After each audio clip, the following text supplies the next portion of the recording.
Nice. So I have Hey. a question about Winchester College. Okay, well, we'll get to that in a moment. Hello, anyone who's watching. Welcome to Eaters of the Earth. Everyone is in their right place. Brilliant. So, I'm just going to turn that down slightly. Yes, welcome to this science fantasy world of doom and gloom, but possibly a ray of hope after the events of last session. As always, quickly we have to thank Freehold Games for giving us permission to use their setting. Eaters of the Earth is inspired by the video game Caves of Cud, which recently had a very big update, which I and Grace, I think, have both been enjoying. Or, I don't know, great. Have you been enjoying it? Yeah, I think you like it, don't you?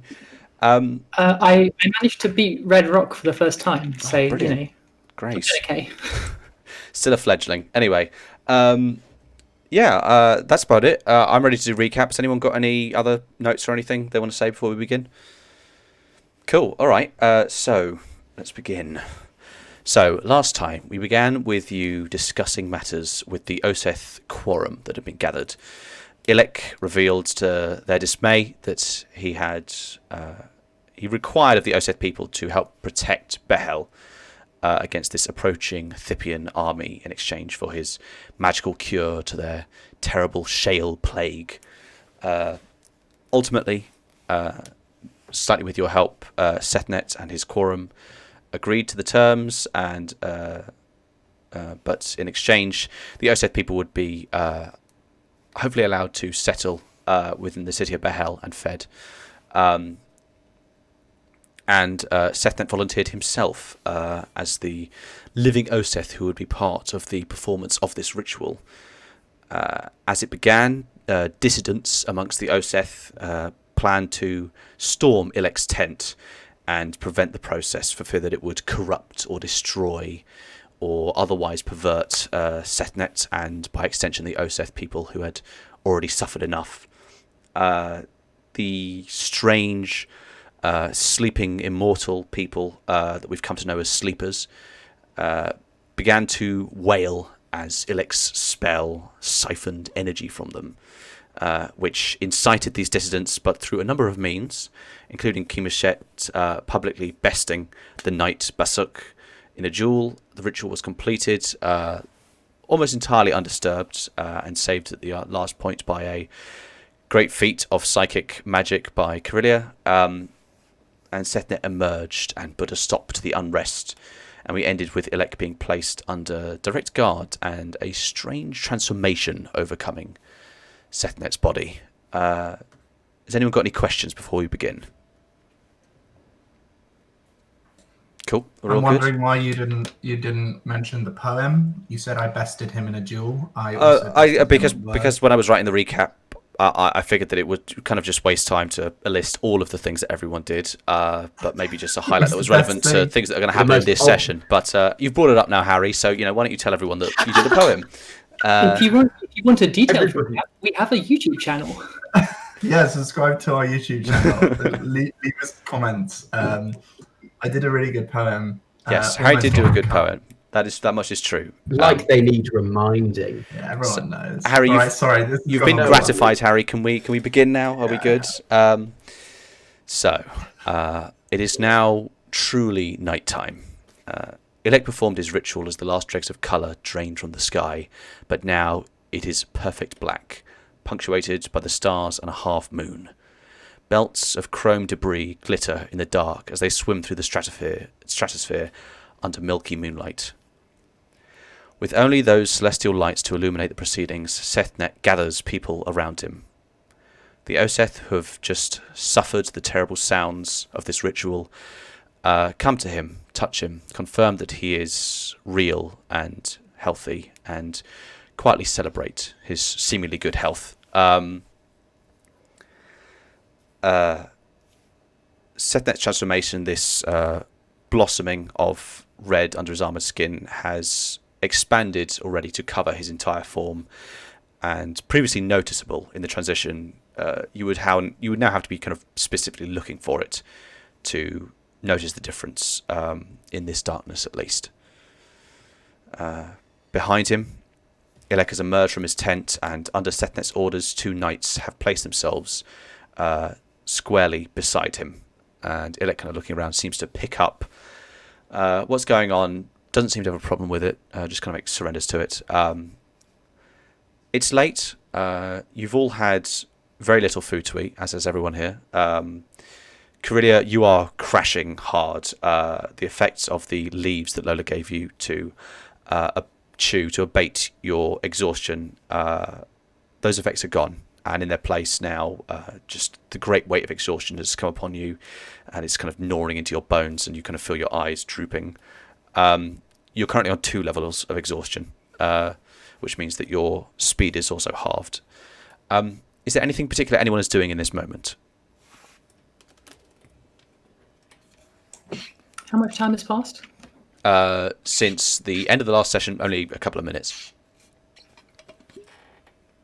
I think I'm just watching people. Sure. Once I'm convinced that Sethnet isn't going to drop dead, He seems very healthy. You can give me a medicine or perception check if you want. So perception, I'm rolling at plus 4. For 8, so 8, yeah. I think It's dark. He seems fit and healthy. I mean, he is walking by himself now, whereas previously, for a moment, Ailey and Corelia had to support him. Could I just be looking out for, like, just keeping an eye out and checking out the vibe of the whole place, you know? Cause okay, if you want vibes, it's insight. If you want actual physical things happening, it's perception. So I'll let you choose. Okay, let's have a look. I'll do insight. Cool. To look at vibes. And I shall roll 14. 14. Yeah, I think anyone can pick up there is a certain amount of. There's still nervousness in the air. This kind of strange, horrifying thing perhaps has happened in this tent, and Sethnet has emerged and seems fine. You think maybe Ailey is not the only one who worries that he might suddenly drop dead, but the fact that he is here walking amongst people and, meeting them and kind of bringing an order back to this place is allaying those worries more and more, you think. That's what you get for a vibe check. Right, lovely, thank you. Does anything seem to have changed about his personality or? You can give me an insight check, and I'll let you make an advantage because you have a bit of a connection to Sethnet. How would that work with exhaustion? Oh, yeah, just one single roll. roll then. Yeah, just a single roll. Okay. Okie dokie. Do I get inspiration for being honest? Do you get inspiration from being honest? No, you get inspiration for good role playing and those kind of things. Really is very honest. Corelia is very honest. Okay, you're getting advantage from being. You're getting advantage already for being someone who has. I got a 12. You got a 12. Okay. Oh, okay. We've just lost her as well. Geez. Brilliant. I'm looking forward to this all night. Because you didn't give her inspiration. Oh, I know. It's my fault, isn't it? Okay, one sec. Shannon, you're back. Sorry, I didn't leave because of my 12. I promise, it just broke. Okay. Okay, that's fine. Yeah, on a 12, I think. Yeah, I mean, he seems kind of, awake, present. Maybe a slightly kind of, less stooped than he was going into this tent. But you don't think there's been a particularly radical personality shift, so far as you can tell. Anyway, okay, so no one's kind of just looking, waiting for something to happen. Then, Sethnet eventually turns to Ilek and speaks. What now, wizard? How can I cure my people? Oh, goddamn. We've lost Sam now. It's going to be a good session, boys and girls. So looking forward to this. Isn't Sam supposed to have good internet now? Oh, well, I guess not. Hey, Sam, how you doing? I'd like to apologise. Sethnet says, how can I cure my people if your magic has worked? To which Elec will respond, well, the cure is within your blood, actually. a single drop will suffice to remove the affliction from those that have it and protect those who do not from gaining it. If my magic has worked, which I have every reason to believe it has. Setnet kind of dwells on this for a moment and then says, very well. Kimishet, arrange for Rodum and Basuk to undergo the prizing. He says with fairly serious eyes. You'll all see towards Kimishet. We'll have them bound tonight and mete out the punishment tomorrow. Basuk, you kind of knocked the wind out of, so I think he's still kind of... Oh, God. What's going on? What is this? Shannon, we lost you again. You all right? Good. Is your... Yeah, my internet's fine, so I don't know what's going on. Okay, I don't know if we can keep on going if we're losing people this frequently, but hopefully the internet will stabilise. So you knocked the wind out of Basuk pretty hard, Kimishet, but Rodum is just kind of a ways back, kind of uncertain. She is slightly isolated from the group here. What does Kimishet do? Kimishet wants to go to sleep. Yeah, but you've just been given orders by your superior, so...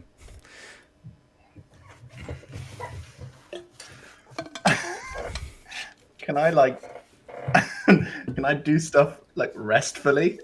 Can you do stuff restfully? I'm not... you're unlikely to be fighting anyone. I will say as well at this point, now that Basuk has kind of... now that, vocally Setnet has said that there's going to be a punishment upon Basuk, this does mean that you are functionally the highest ranking... military person here after Setnet, so you do have authority over the other knights here and so on. Am I gonna have to mete out punishment? Maybe you can, if you give me a history check if you want. Yeah, I'm actually gonna do that. 17 plus something. Plus nothing.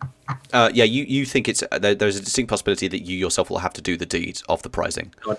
Jesus Christ. My God. Laugh a minute for Kimishet. Anyway, Harry, what is Kimishet doing? You've just been given these fairly direct orders by Setnet. Is he just standing there stunned, or? Yeah, he's just having a little think. No, to be clear, the prizing stuff, is that would I consider this to be a valid part of noble custom and history? Or oh yeah, 100%. Yeah. So it's a great honor. Well, it may not be an honor, but I mean, it's a grim necessity that is part of your custom.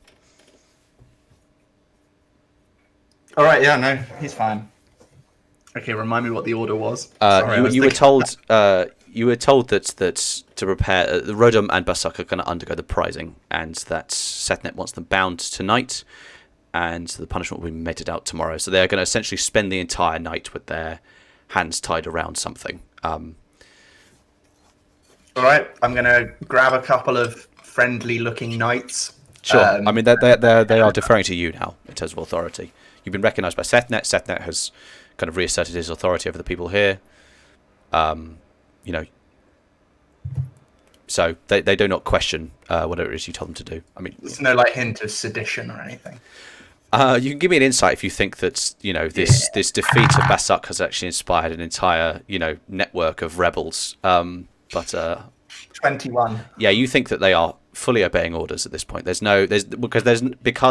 Rodum, who is an elder, and so has authority, and then Basuk, who is a knight, so is of kind of equal standing to you, have both kind of been are now being punished. That means that essentially there is a clear chain of command now, and you're midway up it. So yeah. All right, let's go tie these fuckers up. Sure. I mean, if you don't want to pick out a place, then you'll probably use the Blood of Os growth that you practiced under with Basuk only a few days ago. If you give the orders to 4 knights to escort these people, then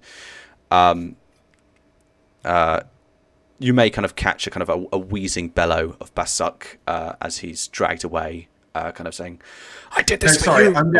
Oh, are you going to gag him or something? I'm sympathizing, not sympathizing. What's the word where you watch someone do something? The level which is lower than manager but above worker. Overseeing?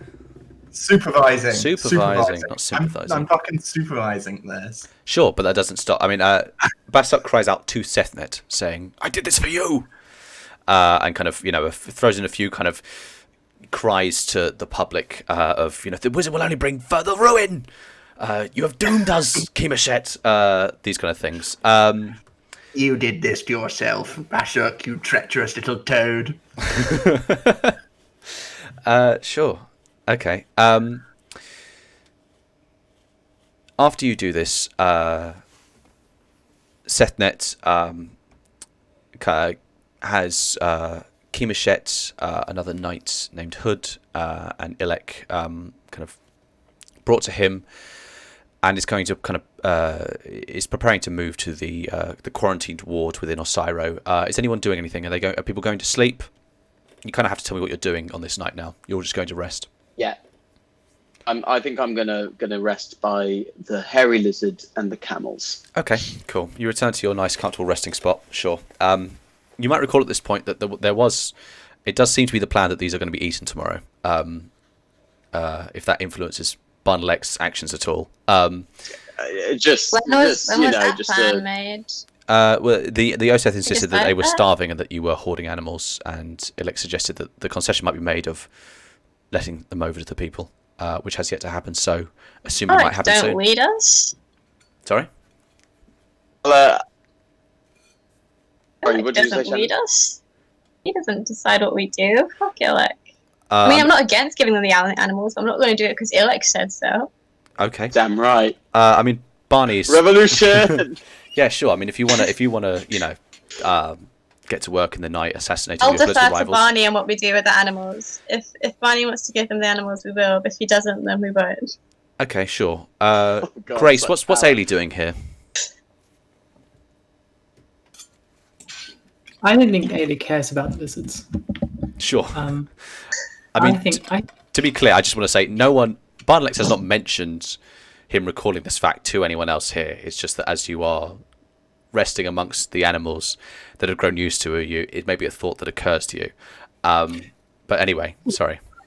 Oh, it is. It does occur to me, and I hold it like war horse, like all of the war horse, like paraphernalia. It's very much that sort of image. Sure. Yeah. Okay. Sorry. And Grace, what's Ailey up to? I think Ailey is. Ailey's going to prowl. She's going to watch the action. She's interested about this guy yelling at Sethnet, but she's more interested in what Sethnet's going to do next. Okay, so you following behind Sethnet then? Yeah. Sure. And Shannon, what's Carillia up to? Does it appear like I will at any point be able to get a moment alone with Sethnet, or does he need to be too crowded and busy tonight? Because if it's the latter, I will just go to sleep. He is busy. You can certainly try, but you'll have to stick around, and you're very tired. So. Yeah, I'm gonna go snooze. Okay. Where is it you're sleeping? Sleepy time for me. Come with us, the hairy lizards and camels. Yeah, I'll go sleep with Barney and the lizards and the camels. Okay, sure. Yeah. While he cries, I will stroke his little head. Yeah, little Carillia comes in to hide amongst the kind of the greasy hairs of this giant lizard creature. It's fairly warm. It's definitely more comfortable than sleeping in Ilek's tent, where the temperature is very, very cold. And there's also a corpse and 3 catatonic immortal beings. So, definitely better sleeping conditions. Sorry, can I change my mind, actually? Okay. Yeah, sure. What are you going to do? No, I will still sleep in that place. I just want to go check out the tent first. I mean, I probably won't be able to do anything because of my exhaustion, but I would still like to try. Okay, yeah, sure. Yeah, I mean, you can go inside. There's still perhaps a faint crackle to the air as the ritual is kind of, its energies are dissipating. The sleepers have returned to their sleep. Lola is in there, but she appears to be kind of gathering a few things, and you think turning to leave. She kind of turns to look at you. Oh, hello, Cordelia. How is everything outside? See, both Carillia and Shannon are exhausted, so I can't be fucked to talk. How's everything outside? was going to do her accent back. Pretty busy. Pretty jubilant. I think we did a good job. She'll say, okay, that is good. I have no idea what Elec is doing here, but I think it has worked, it seems. So. Do you trust them? Do I trust who? Elec? He has been good to me. He has given me protection and new purpose, as well as allowed me to pursue an old purpose. Trust? I don't know, but he has done well by me, and so I will do well by him. I'm going to go down the mountainside to sleep amongst the trees. Do you want to join me?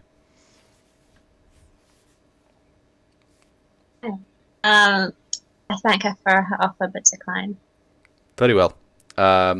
You see she kind of packs up like a bedroll, a few things, and begins to head down the south side of the Range of Lions towards the kind of periphery of the forests of Ginur.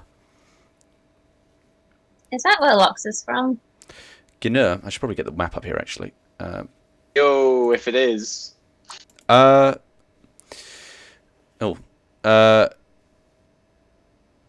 I said Ginur. Yeah, towards Ginur and the Gibis jungle. I don't think Lox ever told you where she's from.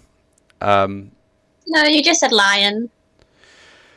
Oh yeah, I mean, she has a lion-like head, but that doesn't mean that she's from the Range of Lions. I mean, the Range of Lions is not the only place that lions are native to. I should be clear at this point.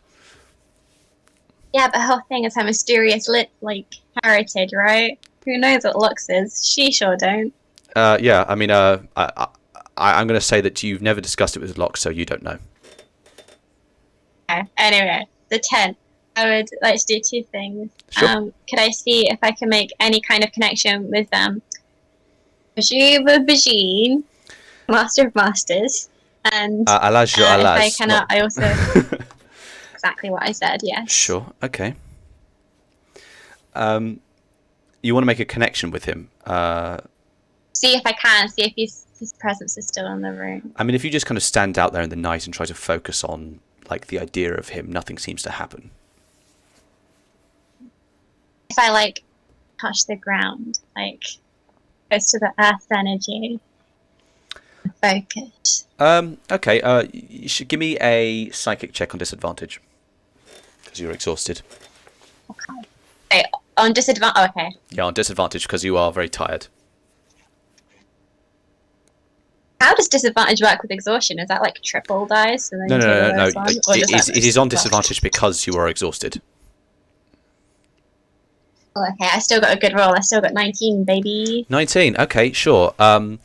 You look up to the night sky and then down towards the earth. Really good at the psychic. Lean down, place your hand upon it, and kind of, even though you're exhausted, you push through and extend yourself, and you feel those great rivers pulsing within the earth of the great roots of life. But it doesn't bring you any closer to Alaz, so far as you're aware, at least. All right. Well, I want to send out a vague thank you for these energies. Sure. Okay. Just gonna ignore me rolling dice. Okay. Okay. And you said there was one other thing you wanted to do. Yeah. Can I check out the sleepers and the tubes and just all the paraphernalia and see if I can glean at all what happened here tonight? Sure. I mean, I think given your experience of when the one of the kind of cables in this thing was severed and you grabbed it and kind of became a part of the circuit, you have a very kind of tactile, almost understanding of what's going on here. You think there was some kind of movement of life force itself to extract or transmute some property within the Oseth here, specifically Sethnet. But beyond that, your knowledge of magic is functionally non-existent. But coming in to check on them, I mean, the sleepers are back to their closed eyes, closed mouths, asleep. But again, they don't breathe or anything. But they look alive. There was perhaps some kind of smoking and sparks and spitting from the technology when the ritual kind of reached its climax and wound down. There may be a certain amount of dilapidation that has now come to a few elements of this thing, but otherwise it is as you first found it when you came in. The room is still very cold.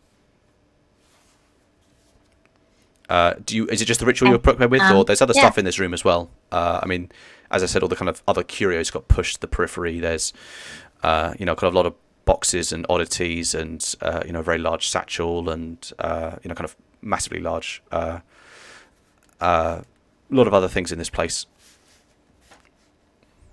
Shannon's sure interested in it, but Corellia probably isn't. So Okay. I'm going to say she's going to go to Barney and the animals and have a little snooze. Cool. All right. Sorry. that's my How phone. wholesome. So, you go to sleep. Sorry, Grace, I forgot. What is it? Ailey's going with Sethnet. Keemoshet is going with Sethnet, obviously. All right. So, 1 second. Sethnet and his entourage move under moonlight to the quarantine ward of Osiro. Many of the Oseth who had stayed for the ritual follow not far behind, as does Ailey, having to be witness to the miracle of the shale plague being cured. But eventually, getting to the edge, Sethnet stops everyone and speaks. I will now attempt to cure those with affliction and see whether the wizard's magic has worked. I bid you, everyone, please find some sleep. In the morning, I believe we will find that our curse has been lifted. Which does disperse kind of pretty much everyone here. There's a few hangers on for a moment, but Sethnet kind of essentially just stands there and waits for everyone to leave until they do. Grace, at that point, does Ailey stick around, or does Ailey leave as well with everyone else? What exactly is Sethnet doing? Is he just having some alone time with these? So he's behind him, or at his side, he's got Keemoshet, another knight who you don't know the name of, and Ilek between the two. They're clearly walking beside him in a way to kind of escort him and make sure he doesn't scurry off or anything. But otherwise, he's kind of dismissed everyone because you are at the edge of where they put all of the sick. So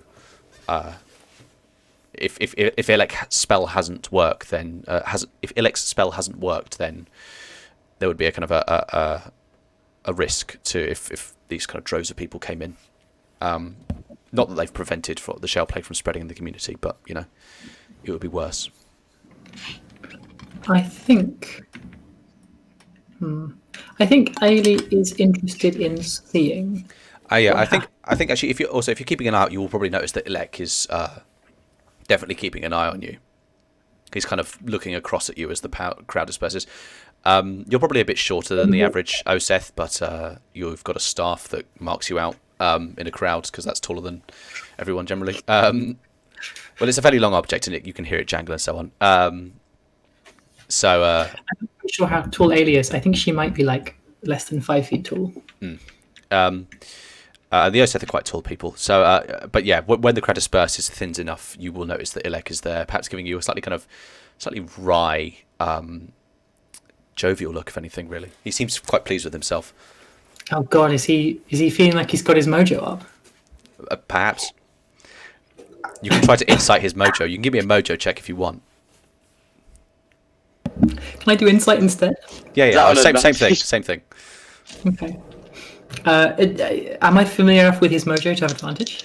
I'm going to say no here. There's a certain impenetrability to Ilek that, while he is very kind of on the surface, that does make him also kind of obscure in some ways in terms of reading his mood. I rolled a 9, but my bonus is +7, so I have a 16 on insight. Yeah, you think he is kind of just ecstatic that he's done this kind of great feat of magic. So you suspect he's convinced this has fully worked, and he doesn't have any concern about being flanked by 2 Oseth knights who are both armed, because he doesn't think that he's going to be in any trouble. So I read this in him, and what I do is I look around the village and I think for a moment about an exit strategy. Okay. Sure. We discussed this last time that there is there's a kind of a stretch on the south side of Osiro down towards Ginur that is probably the best way to run. At least if they get distracted searching Ilek's tent. That's probably what comes to you in those moments.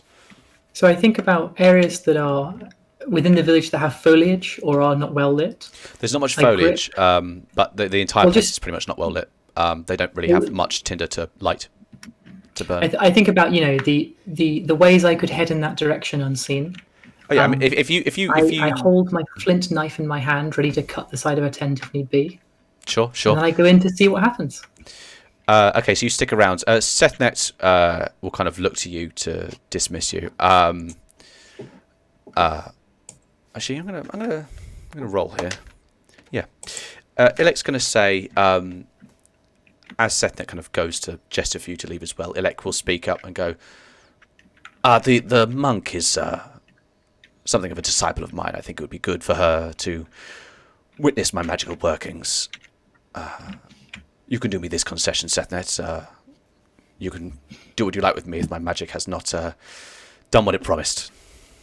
And I guess he'll make a persuasion check.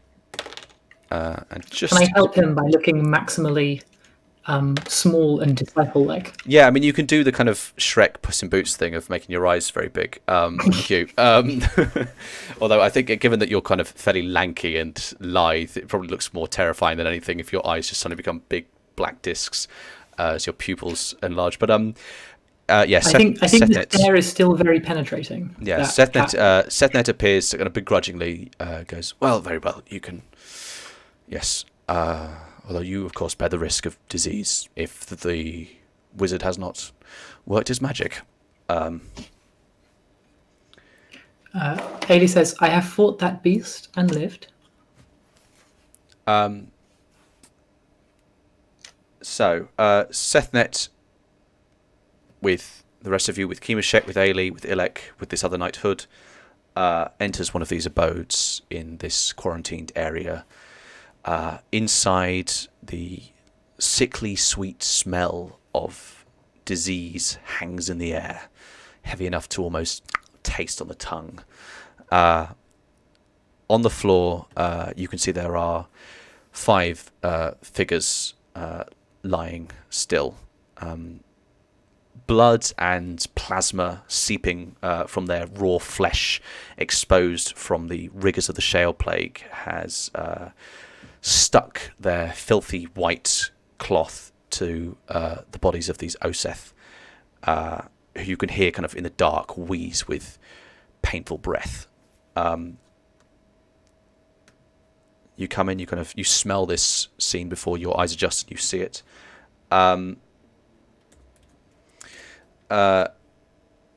If no one does anything to interfere, Ilek produces a knife and a small silver half disc, which on the top apparates a small flame, which he uses to heat the blade.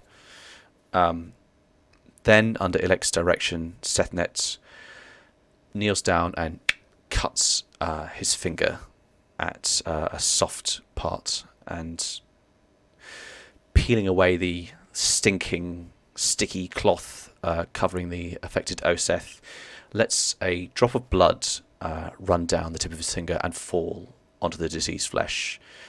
Looks to Ilek for confirmation, who just nods, and after a while, Sethnet, once he has done the same to every sick person here, will turn to Ilek, standing and say, how long will it take for them to return to health? To which Ilek will reply, by sunrise, if they're strong enough to recover. Sethnet will kind of contemplate this for a moment, and say, very well. Kimishet, Hud, give Ilek some rest, along with his disciple. But do keep watch over them. I will tend to as many as I can on this night. Sorry, I've got to stay awake. I've got to... He said keep watch over them. Am I expected to stay awake all night? Well, you can grab a few nights and do shifts. I mean, it's, you can do shifts on keeping watch. But there's only 2 of us. Yeah, go grab some more nights. You have command. You are... Because the collapse of your society has removed a lot of figures of authority. It's essentially, in terms of military organization here, I mean, this may expand in the coming days, but it is Sethnet, then you, then about 100 knights. So you have a certain amount. Yeah, you have a lot of authority here. So yeah, you are free. Kemushet is free to go and have other people, take care of this, or you can oversee it and have other people come in so that you can break it up and you can all gain enough sleep. But Ilek stays watched. It's up to you, Harry. Yeah, I'm going to go find some people to watch over Ilek. Before I disappear off, did I get to speak to Sethnet after the thing last Absolutely. time? I mean, Sethnet is stepping out, but you can come outside and talk to him. I just wanted to have a little, just sort of a brief word and just be like, sure, Sethnet, I'm sure you don't need to hear it, but you did a wonderful thing today.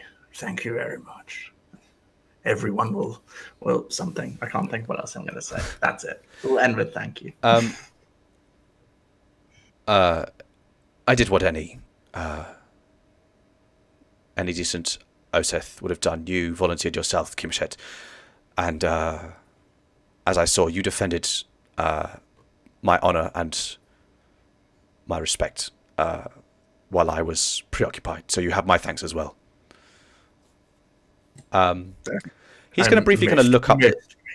He puts a hand on your shoulder and he kind of briefly looks up at the stars and at its hand, and you think there's a certain kind of liveliness having walked with him for a bit. I mean, he was a bit slumped. He was literally looked a bit kind of grey before this process, but now there's a certain new life to him, you think. And he will kind of affirm as such, saying, strange, it is the night after an exhausting day, and yet I feel more awake than I have in a very long time. Oh, he's going to turn into a hell beast or something, isn't he? I don't know. It definitely is. Maybe. Who knows? You don't know. You don't know magic. That's not what Kemushet thinks. I'm familiar with the laugh of Liam when his mystery has been uncovered too soon. Yes, well, no, because if that ever happens, I go, well, I've just now gone. I now can't do the Sethnet Hellbeast storyline, so I've got to figure out a whole new quest now. On the spot. It's why I'm constantly being like, "Oh, we're gonna die here," because Liam has to be like, "Shit, now I can't kill them." Oh no. Well, in reply, I'm just like, I'm very glad to hear that, and sir, seeing you so full of life brings warmth and strength back to my heart too. I will say, Ailey and Ilek inside this building have heard Sethnet and Kemushet talking outside. I don't think you made any pains to hide what they're saying. Ilek will lean over and whisper to Ailey, hearing Sethnet talk about feeling kind of awake, feeling alive. We'll say a side effect of his magical mingling with the monks of Aban.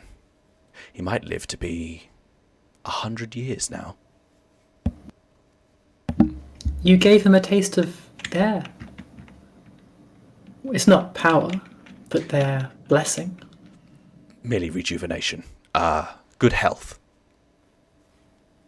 But filtered through his body, his kin can taste the same? That I do not know. I've never had a chance to observe such a thing. How then do you expect this to work, if not so? I had thought he would be the lens through which the power was focused, thereby calibrated to the bodies of his kin. I see what you mean. You're talking magic now, so Hood is this goes over his head, so he's not fussed about whispering at this point. He looks down to the bodies in this room and says, my magic has changed the properties of Sethnet's blood. Their resistance to the Shale Plague can be shared now with a single drop. All of these people will, in time, all the Oseth people and the people of Behel who are cured, and anyone else who is protected against the Shell Plague will come to carry the blood of Sethnet himself within them. That is the nature of the protection. Is it a plague of its own? A pessimist might look at things that way. It will not bring affliction, if that is what you're asking. It changes the body, though, and spreads in the same manner? Well, in the same way that ideas may change the body, a change in diet, all things change the body and spread. Indeed. Indeed. I understand. It is a most subtle maneuver. He's gonna insight you. Well, no, I think Ailey is honest in this case. Sure, but I'm seeing whether he giving me a look. Yeah, he's giving you a look. I mean, okay. How impressed is Ailey? I will ask. I think Ailey is. What she is impressed by is, in fact, the scope and the scope of options Ilek has available to him. Like she didn't realize that you could modify a body so that such changes could be sent onwards. Mm-hmm. The powers she's seen are very sort of physical and quite dramatic, or call on the supernatural beings, but this kind of fine manipulation of something she's not used to doing magic on it's broadening her horizons.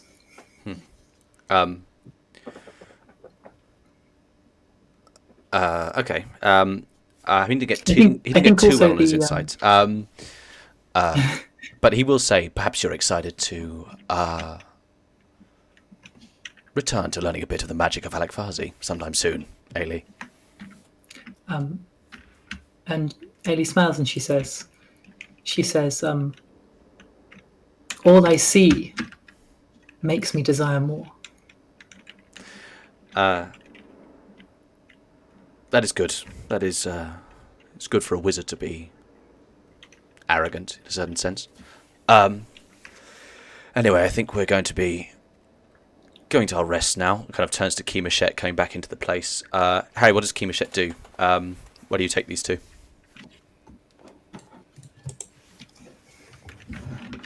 I don't know. Everywhere's a shithole, isn't it? Yeah, you can watch them in the tent. You can put them. You can just keep them outdoors. I mean, it's not that cold at night. People have basically had to sleep outside. There's not enough housing here for everyone. How much space is there in the tent? Within Ilek's tent, it's fairly large. I mean, you haven't seen inside it. You just heard kind of horrifying sounds come from therein, which might dissuade you from spending a night in there. It's effectively like a haunted house, but you could certainly, several people could fit in there. Yeah, I think I'm gonna sleep by the door. Sure thing. Okay, so shall we say that Kemashet grabs a few knights and sets up a watch at the front and back of the tent? Sounds good. Cool. Yeah. And Ailey and Ilek go inside. I think on the way in, Ilek will turn around to see a sleeping Carillia and Barnlect kind of, slightly curled up in the hairs of the hairy lizard. We'll kind of look back to you and be like, why are they sleeping out here when they could sleep in a tent such as this? But you think slightly sarcastically he says that, and he goes inside.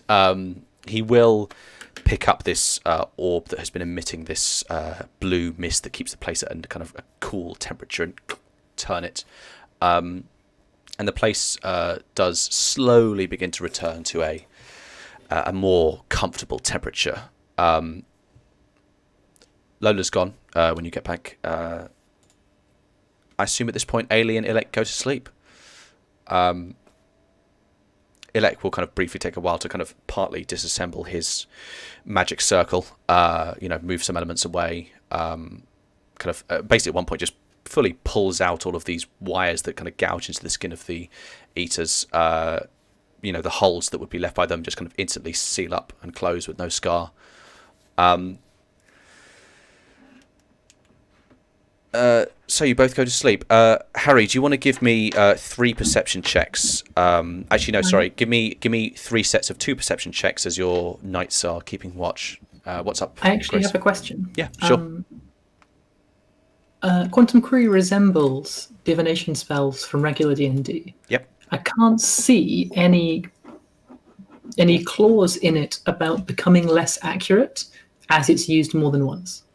Yeah, it doesn't. Okay. There's a certain expectation that you will kind of play fair with a lot of those divination spells. There are ways to word questions to logic out certain things. I don't intend to have Ailey use my qualifications in mathematics and logic to power game that. Sure. But, and also I think the possibility of failure is... Yeah, there's a possibility of it being wrong and you don't know, and also the nature that the answers can be abstract, can be used to obfuscate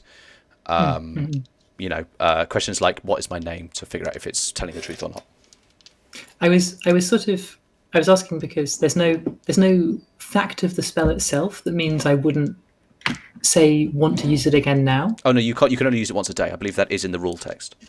Oh, is it? Yeah, I haven't seen that. I believe that's within the rule text of the mantra rather than the spell that you use to cast the mantra. But you can only use the mantra once a day. So if you knew this spell by other means, you could use it constantly. But because you know it's as a mantra, you can only use it once. Okay. That's the constraint upon it. Cool. So Harry, do you want to give me those perception checks? So just go. Sorry, 3 sets of 2. Yeah, so because it's two people are awake, keeping watch at any point. So you're giving both of them a perception check. And what are the modifiers? What's your perception? What's your perception modifier? 5. We'll say it's the same for all of them then. Yeah. All right. 7 on the first one. Sure. I rolled 2 2s. 10 on the second one. And you rolled 10 20. for both of them next time. For the second time, you rolled 2 5s. No, sorry. I thought I was doing it effectively on advantage, so the best one. Oh yeah, sure. That actually just is more practical. Sorry, yeah. Go ahead. And then 22 for the last. Okay, sure. I'll say probably Keemeshet takes the last watch with someone else and is a bit more on the ball than these exhausted and slightly nervous knights who are poking around this tent that was screaming in the day. But anyway, I'm going to roll some dice here, actually. Nope. What's Carilia's wisdom modifier, can I ask? Wisdom saving throw modifier. It's a +4. It's a +4, okay. That night, all of you, I think, maybe have certainly colourful dreams, to say the least. You've witnessed odd, unnerving things today, and your mind's digesting of them throws up some interesting experiences. Carilia, at some point in your dream, you're having a kind of it's not quite a memory, but it's an amalgam of memories, a dreamlike experience that you have fairly often of you just kind of traversing the Gibis jungle, climbing over roots, using branches to hold yourself in position, and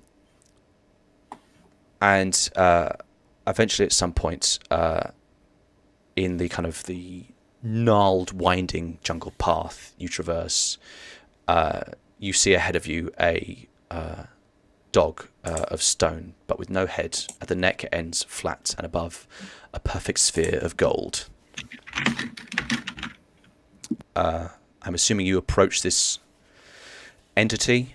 Is there anything you're doing? The last time I had a dream, was it a cat's body or was it a dog's body? It was kind of a sphinx. It reminded you of the sphinxes that are carved onto the side of. Okay, so this one's different. Yeah, this time it is different. And when you saw it, you saw this force perhaps possessing Lola. You're not sure. It was her normal human body, although the neck had just been kind of almost cut off. It appeared. So yeah, I go on over. Sure. The dog just stands there perfectly still, like a statue. Can I try to touch the gold? Yeah, sure, absolutely. Can you give me a psychic check, please? On disadvantage? Or dreams? No, just you're in a dream right now, so just a regular old roll. Okay. That's 17. Okay, you reach out like full palm or just like a finger like tap kind of thing. She's dumb. She'd full palm it. You reach out tentatively with your palm and place it upon this thing, and as you touch the surface, it is like... Sorry, Sam, that really threw me off. You slap a face inside of it. No, you reach out, you touch it. It is like touching the surface of water.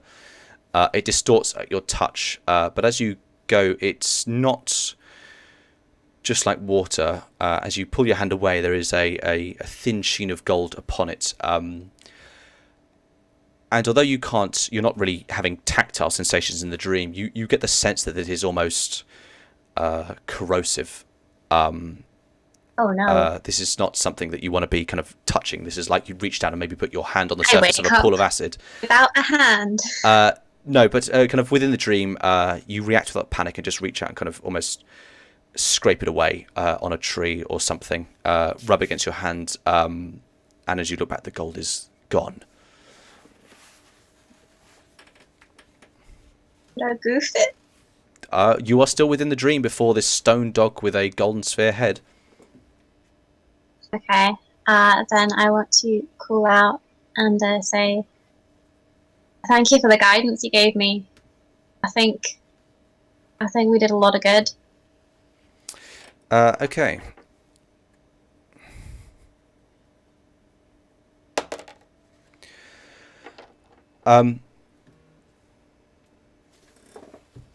So, sorry, just thinking. You say these words. I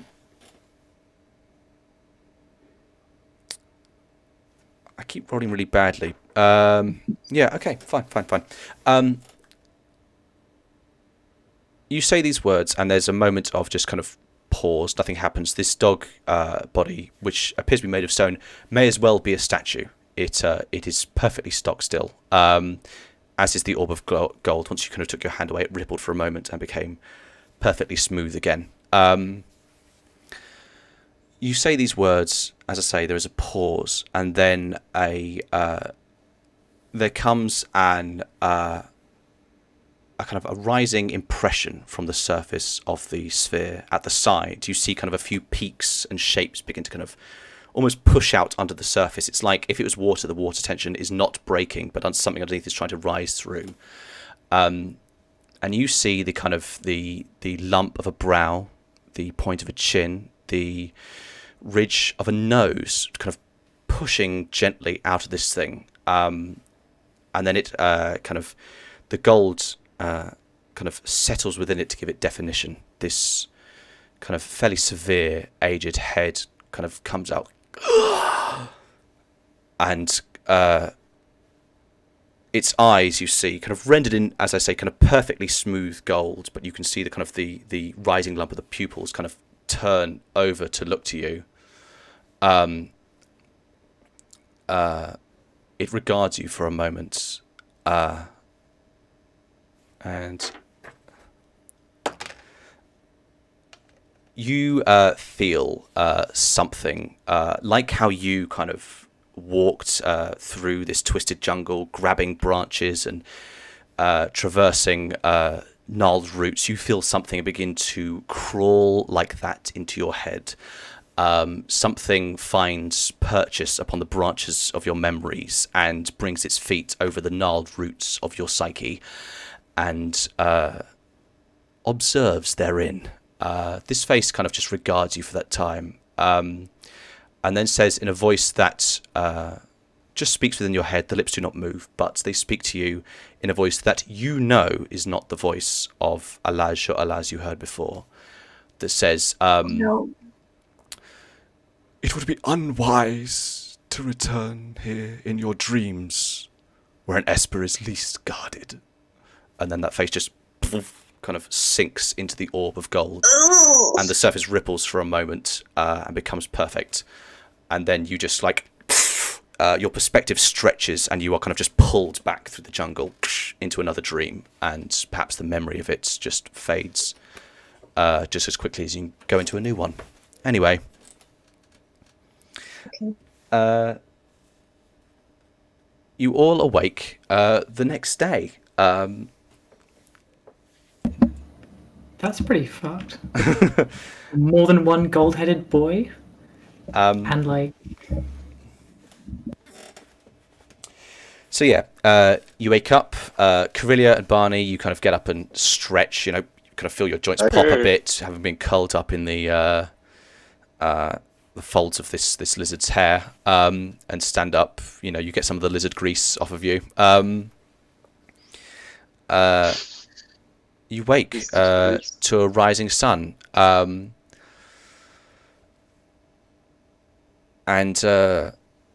you, I think you look across. There's, as I said before, there's kind of a clearing in front of Ilec's tent. The people here try to kind of stay away from him. And looking up the ridge of the range of lions, you see where there's that kind of tree of the blood of Os that blooms that you first met Kemashet and Basuk under. You see that Basuk and Rodom the Elder have been chained, or not chained, but bound around this thing. They've been there all night, and the Setnet appears to be kind of sitting before it, facing away from it. So far as you can see, looking across Carilia, he is perfectly awake, just kind of sitting there, calm, looking up at the sky slightly, just contemplating the clouds and the day and observing the rising sun. Sorry, my internet just like paused for a second. What's up? I missed something. Was it anything that I saw or did? Well, you last night with some knights bound Basuk and Rodom the Elder to the tree of the blood of Os that you trained under when we first met Kemashet. And you have kind of finished your guard. In the night, at some point, you saw Setnet emerge from the quarantine ward and just kind of walked into the clearing at the center of Osiro and looked at the stars and sat down. And so far as you can tell, didn't fall asleep. So he kind of sat, you know, not that far away from you, just sat there and just kind of thought to himself, and doesn't appear to be particularly sleepy. Although assumedly if he's awake now, he didn't sleep at all last night. You're not sure? Nice. Yeah, that's what you see. Cool. Thanks. Sorry about that. Everyone picks themselves up. Ilek kind of looks to you, Ailey, and says, we should probably get to tidying this stuff up. Just hoping that none of the Oseth start poking around. Could you lend me a hand? Probably best to cover up the monks of Aban. Ailey sets down the staff and is happy to be an assistant to the various works. Sure. He begins to kind of, as I say, kind of pull out these wires, disconnect them. He lays down this, he unbinds this Oseth corpse. It was kind of held up in this sitting position by binding to the pole that holds up the center of the tent. He undoes those bonds and lies it down kind of respectfully. You think, you know, he kind of lies it down. He puts its, you know, its innards back in, essentially. Has its arms behind its side. And yeah, begins to put away these assorted cables and wires and strange tubes and the devices they hooked into to kind of the periphery of the tent. I imagine that Ailey is a useful accessory to these behaviours because of her experience in Dwerinish. Because we established that the worship in Dwerinish is of their god machines. So I think she has a sort of... Yeah, I mean, you don't know the magic here, but I think you know enough that you can neatly tidy this up. You can look at Ilek and see, oh, I don't really need to, you know... Yeah, I mean, she's familiar in the presence of technology, if not its actual operation. Yeah, absolutely. So yeah, you are a helpful assistant here, no doubt. Is Ellie is she saying anything, doing anything? She's working quietly, silently, alongside Ilek? I think she will...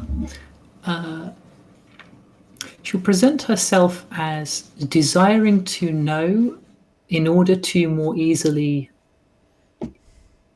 in order to avoid mistakes of ignorance, if you know what I mean.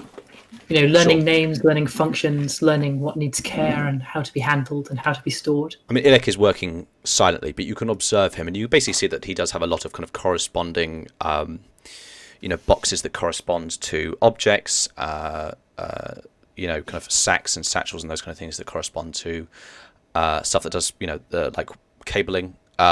He does keep it organised. At the end of it, you can see that where before it was this kind of this sprawl, this mess of different materials and matter and devices. By the end, everything has kind of been grouped and organised, and you can kind of see some of the pattern, the reasoning that was behind this thing that wasn't present when it was all put together.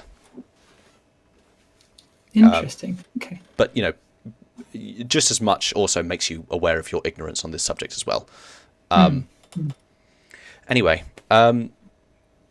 At the start of the day, is there anything anyone is doing? I think Barney's just mostly just at the kind of beck and call of people at the moment because he's... Sure. He's, yeah. Okay.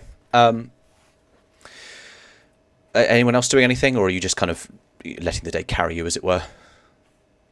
I was wondering if I could have Ailey try to make some inference from the structures she's observed enough to sort of draw Ilek into conversation about their nature. Sure. Say whatever you want to say. So I mean, like, because I can't see the objects. I mean, like, sure. Can I make a check to? Okay. Yeah. Give me make some inference about their nature. Give me a persuasion check. Okay. Because this is you kind of trying to goad him into talking about it. And actually, I'll say you can do this on advantage because you've got a sense for Ilek's kind of joy of magic, as it were. Okay, so I'm rolling on a big +0, but advantage gives me 2 17s. So okay, 17. Nice. So you try to kind of. I mean, you think at this point probably you can just ask, like, what does this do? What does that do? And he gives you kind of, how do I put this? Very empirical answers. He can say what things do. The underpinning magic is something that he has only kind of a mix of understanding of, and also doesn't really have the time to explain to you in the process of tidying everything up. But you get a sense that at least the kind of what is flowing, what flowed through these cables and wires was more complex than perhaps you would understand instinctually. These devices here are meant to contort and transmute the nature of what was moved through these things in certain ways, and then collide them or pull them apart or something. This wasn't just like water moving through a kind of piping or anything. This was a series of strange arcane changes to a matter introduced to the system by using the monks of Aban. And then you think, although he is sparing on the details here, kind of using those transmutations of this energy to kind of funnel them into the Oseth, both the dead and the living here, or in the ritual, to then create this process that altered the nature of Setnet's blood, basically. And I will also say, actually, you have you saw before there was this device he had suspended in the middle that drew blood from both the corpse and Setnet and filled these 3 vials. Those are still filled. They had this blood in them that kind of went through these strange structural changes you saw, and then stabilized again. Those are still filled. So he does pack that up. He appears to have 3 vials of, magically altered blood. I think I might have Ailey ask if the blood might be useful, might have some leftover use or potency. I'm going to ask for another persuasion check on that, and this one not an advantage. Alas. That's a 12. You can tell he kind of deflects on this. Certainly, possibly. Magic is infinite, ultimately unknowable to the mortal Ken such as us, or well, kind of laughs at his kind of accidental joke. But it very clearly doesn't give you a definite answer on that. Karelia, Barnlect, Chemishet, are they doing anything in particular? No? Okay. Yeah, I mean, No, I'm I gonna think- sort of wait. I was gonna just sort of be keeping an eye on Sethnet. You know, is he dying? Give me a perception. Be a perception check. Give me a perception check. Whoa. Oh, That's a 4. that's a 4. Wait, no, it's not a 4. Sorry, I thought my perception was +1. It's not. It's +5. That's a 3, 4, 5, 6, 7, 8. 8. Still not great. Okay. It doesn't matter Wait, because is I'm my just. perception 8? Why do I think my perception's 5 rather? Oh, it is 5. Sorry, I'm losing it. I see. I thought was... Finally, the madness sets in. Doesn't matter. I fucked it. My perception is not 5. Oh. What is it, Harry? What is it? Sheet. I'm looking at Jurev's character sheet. Oh, good lord, Harry, come on. Okay, I'm sorry. It's Tears streaming down our faces. How could he make the mistake? I know, right? I feel like he's He still was so with them. young. Yeah. Character sheet. Let him go, Harry. He's dead. Yeah, I mean, Ailey, as you're leaving the tent, you see the broad, bone carapace-covered, exposed shoulders of Chemishet and think, Zurab, for a moment. But then you go, no, wait, that makes no sense. He always wore a really big poncho and a hat, and also wasn't covered in bone. Anyway. Maybe under the So I poncho now he wear was- that hat. Anyway, Harry, it doesn't matter. I assume you've got at least +1. You would be in trouble if you got below a 5, but if you've got 5 or above, I've got 7. yeah. So you don't notice it over the course of the night, basically because Sethnet sits alone and he's in darkness when he first comes out, and then kind of the sun slowly rises. You don't really notice the difference in colour, but when other Oseth come out and begin to approach him, as soon as they get close, you pretty much immediately see that his in the night his rosy transformation appears to have saturated even his very armor. There's now a crimson hue color to his plating, which kind of sharpens at the edges. And I can't believe I had to do a fucking perception check for is my friend now red?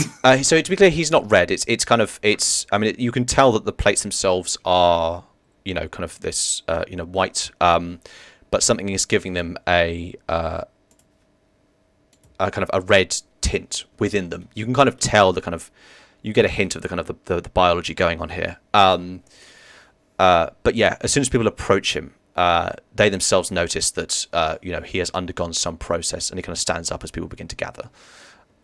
Is this sorry? This is just a completely out there thing. Yeah. Is this completely considered to be completely unnatural in my mind? Yes. Or are there, yes. like, You've never seen an Oseth change color. They get grayer as they get older, or like more stressed generally. But they're not like but born going red as babies, are they, or anything? Yeah, they are a bit redder as baby. The carapace develops as you kind of mature. I mean, it's kind of fully developed once you reach kind of puberty. And there aren't ancient legends of red Oseth. Or Give me a anything. history check.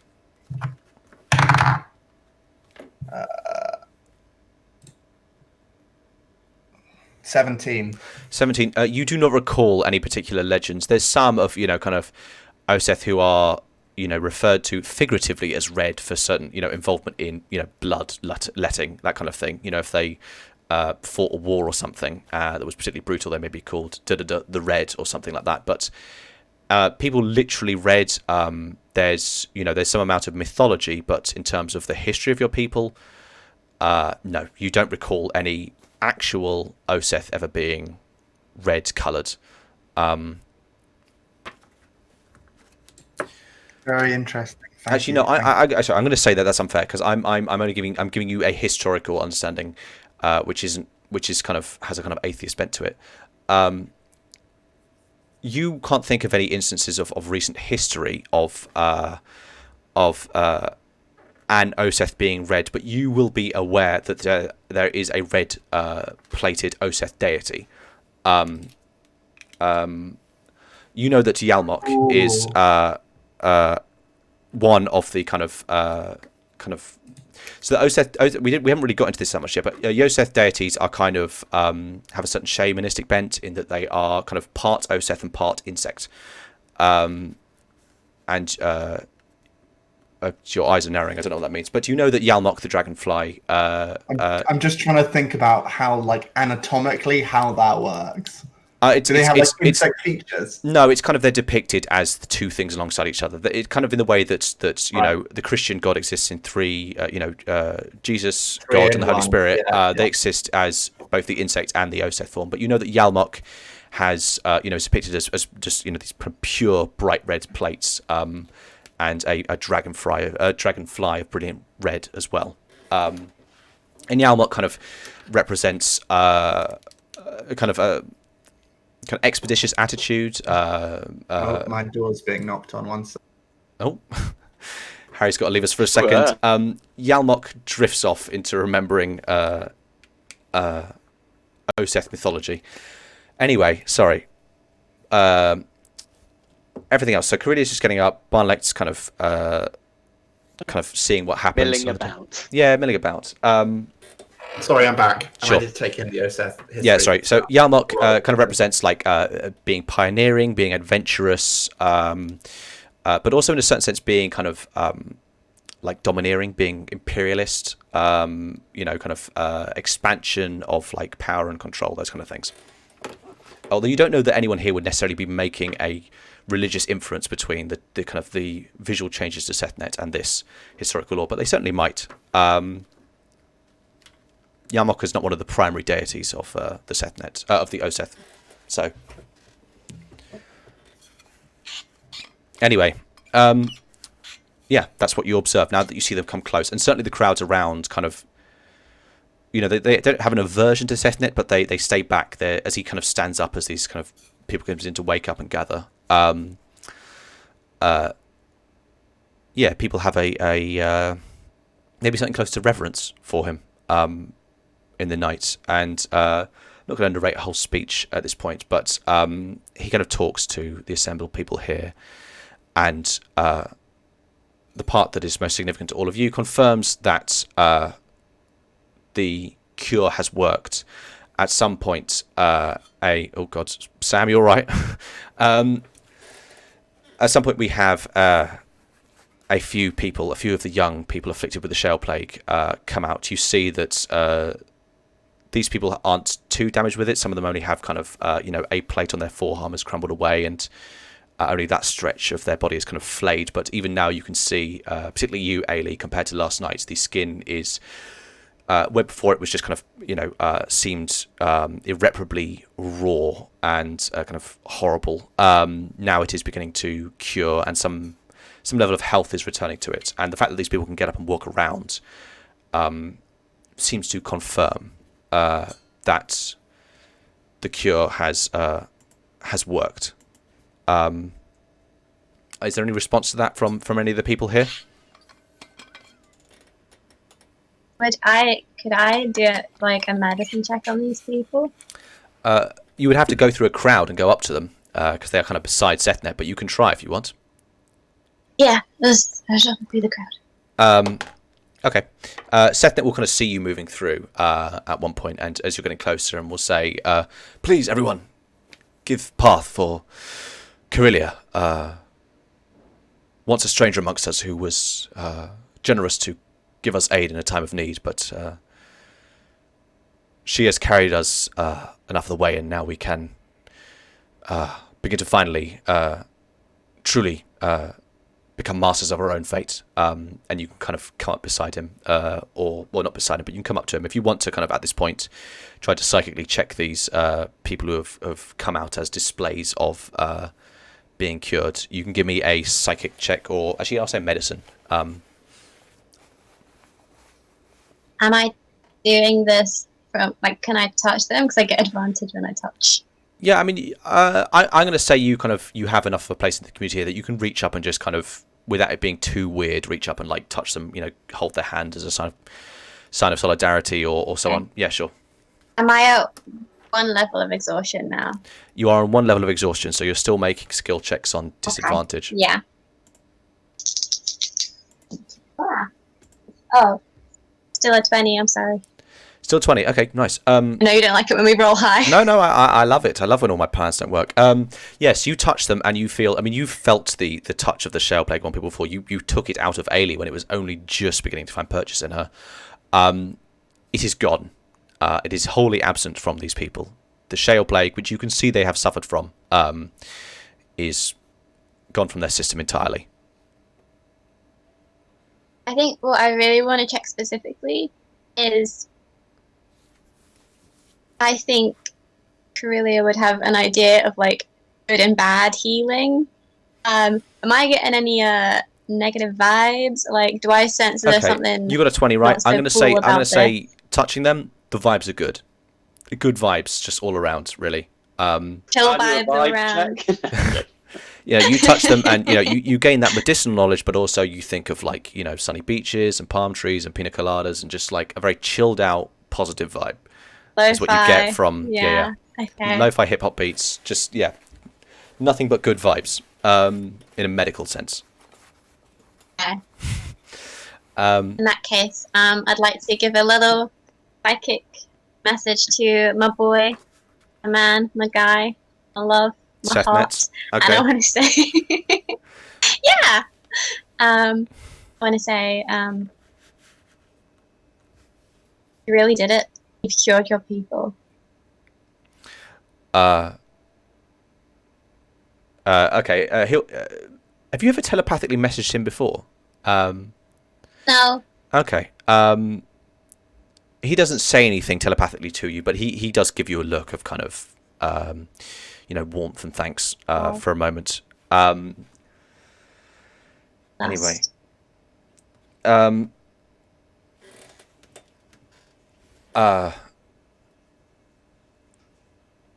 Yeah, so you say this to him, he gives you this look, he speaks a bit to the people assembled here, but then there is a slight shift in tone.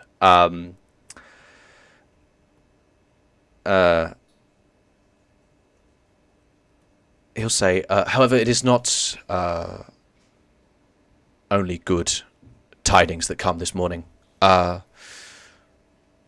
I'm sure by now all of you understand that there is the Oseth people have a chance of finding a new home and food and shelter within the city of Behel. We have had the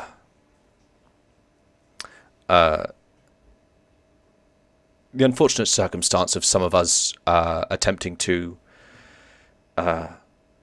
stray and divide our people at a time when we must be more unified than ever, and kind of turns to indicate to Basuk and Rodum tied around this Blood of Os tree, and indicating to them will say, this is not our way. We are a people united, not divided by tradition. And in attempting to pervert my commands as the leader of the Oseth people of Osiris, I am bringing the prizing upon Basuk and Rodum, and I am stripping them of their rank. To which there is a kind of, some people heard this last night, but there is definitely a kind of a saddened gasp, a sound of mild alarm that comes from the people here. Kimashet, you have been beckoned over previously. Sethnet walks up to the Blood of Os and turns to you to indicate for you to follow him.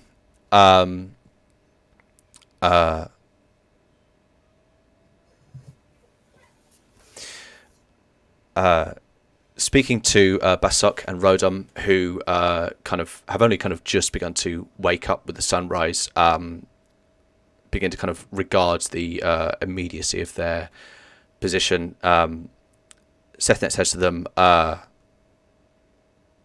for your betrayal of custom, you are subject to the prizing and the stripping of rank. Which Kima said, will also mean that you need to remove the symbols of rank upon these people. And Sethnet from his person will produce a chisel and a mallet and hand them to Kimoshet. This is going to be grim. Kimoshet, my first knight, will render the sentence. I will say, Kimoshet, as you're handed these things, as you look over to a protesting Besuk and Rodom, your memory kind of quickly flashes back. You've been witness to prizing before. I'm going to say you were a child the first time you saw a prizing, and your father held your shoulder and demanded that you not look away upon this act, as three people bound to a great pillar of the bone of Os screamed and wailed as they underwent this punishment. And now, eventually, it turns to you to met it out. Harry, do you want to narrate what Kimoshet does, or shall I take the reins here? So I've got like a chisel, right? You've got a chisel and a hammer, and you understand how it works, right? Yeah, I mean, is there any particular plate? I imagine all of them. No, it's one at the back, No, it's usually. one. Usually one around the shoulder blades is what is taken. I'm going to let you Is this narrate. gonna hurt? Okay. Is this gonna hurt them? I'm going to say I'm going to try and do it quickly and cleanly. It's Can we it's like intervene? special flame. Can we just do? Can we not let this Is it happen? wise? Should we do Is it something? wise for us to intervene? No, but when does that have stopped us? Well, Shannon, if you want Carillia to intervene, you're going to have to cut in and interrupt me. But if Carillia does not, you see Kimoshet. I'm cutting. Okay, well, what is Interrupting. it? What is it you're doing? Well, I've guessed what's going to happen, and I want to say, please, this is a day of healing and life. We can't mix that with this kind of pain.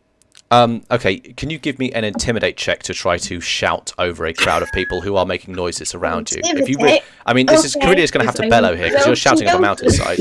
Is anyone doing Is anything Amy here? close enough to hear this? Okay. Surely your intimidate's like -8 or something. This is on Actually, this is. it intimidates charisma, so it's pretty I'm fine. going to say this is on disadvantage, by the way, because you are exhausted. Remember. Yeah. How's Look at that beautiful, beautiful natural one that I got. It's a natural one. one. I'm going to say the Yeah. pressure of the moment and the exhaustion upon you. You cry out in your mind, but it becomes just a whisper escaping your throat as you're around kind of people who are crying in Anyone kind else of wants to do anything, that'd be solemnity fine. and dismay. Barney, Ailey. Is Barney Ailey doing Barney. anything? I mean, Barney's kind of from a place of traditions and Yes, what a little and dick. like, and he's also been a victim to that. But I don't think he would. I don't think it's his place to. I don't think he would. As Okay. much as I'd We want just to. healed them. We've saved them all. As much as I'd want to. Okay, well Barney then, would. at this point, I'm going to say all of you. Oh, violent prick. Wait, first I wanna hear the whisper that Shannon screams out. I think it's just I mean, you heard what you just said. Well, I mean, Kimoshet doesn't, but Shannon, I think you just said it's a day of healing. No, I do this. Yeah, that's it. Brilliant. Well done. Yeah, so all of you both cannot look and yet cannot look away as Kimoshet slowly begins to hammer the chisel between a plate and then down and under one of them. It is a arduous, agonizing process that reaches its excruciating climax as eventually the chisel is deep enough that it can be pushed at the handle top and prizes off the plate at the back, which clatters, flesh clinging to it, onto the mountainside, and a kind of Basuk who was just awoken, a little bit before this, kind of collapses into agony. Blood from the wound runs down and stains his plates, a red, not entirely dissimilar to that of Sethnet's, and then the process turns to Rodom, who is considerably older, and faints a part of the way through the process, and then with the prizing done, you strip them of their rank. With Basuk, you slowly, basically break off the millipede ridge that comes over his head that denotes his military family. And for Rodom, you break off her uraeus on her forehead, this beetle that clatters onto the ground.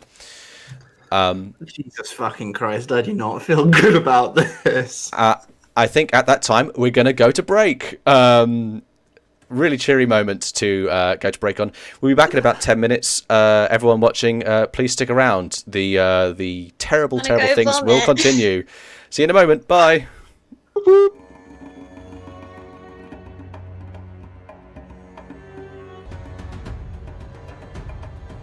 And we're back. Oh, I'm not out of focus though. I'm still out of focus. Brilliant. Good stuff. I don't know why it's done that. Oh, come on, why am I so blurry? Excuse me. We've been coughing for the whole break. Just non-stop coughing. Cough. Come on, focus on me. Why is it not focusing on me? Jesus. No. Focus on it. Who cares? Sod it. Hopefully it'll figure itself out at some point. Right, so to get back into it, you Chemoset, you have just rendered the prizing upon Basuk and Rodom. Their blood runs down their back. Sethnet speaks, completing the rite. As your blood soaks the earth, you complete your part in the ways of the Oseth and can return to us humbled and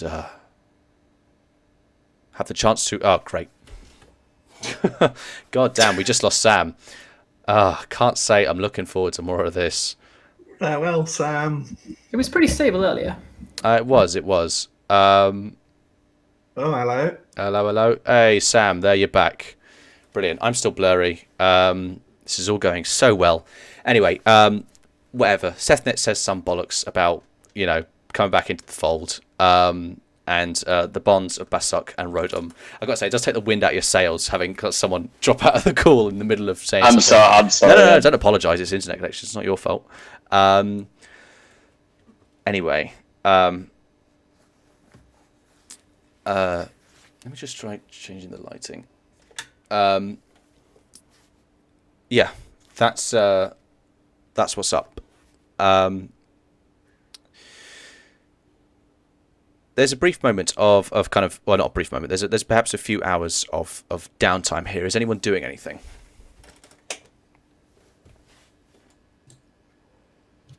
Vomiting. I'm vomiting. Sorry. You're vomiting. Okay. It's alright, all I'm doing is vomiting, so you Korea can do is what you want. full on throwing up. Why is this not working? There we go. Hey. Okay. Brilliant. Karelia just puking everywhere. I will say in this downtime, Ilek has these two knights next to him at some point, but he will kind of eventually catch Barnelek's eye. Barney. Listen, I think it might be time for you to say goodbye to the animals. Oh man, what a sad subplot this is. Oh boy. I mean, look, Barney, the supplies are running out for these things to feed these things anyway, and I mean, people who are starving. It would be good to get in their good graces. I mean, don't you think? Come on. I mean, hey, I completely agree. Is there a question? Is there a ceremony I can do for the hairy lizards and the camels? That I mean, you can ritualize it as much as you like, Sam. You know how to kill and gut and skin an animal. You're free to do the butchery of these things. I mean, you've butchered a few camels in your time anyway, and probably a few hairy lizards actually. You can do it yourself, or you can hand it over to someone else to do it. I think it's only right if I do it. Sure. Okay. Question. I have a question. Is this hairy lizard one of the hairy lizards that hit that in that first fight? Is it one of those same hairy lizards? No, those got captured by the Thipian army. You had to abandon those. Yeah. I mean, absolutely fine. Those hairy lizards may return. Perhaps they are.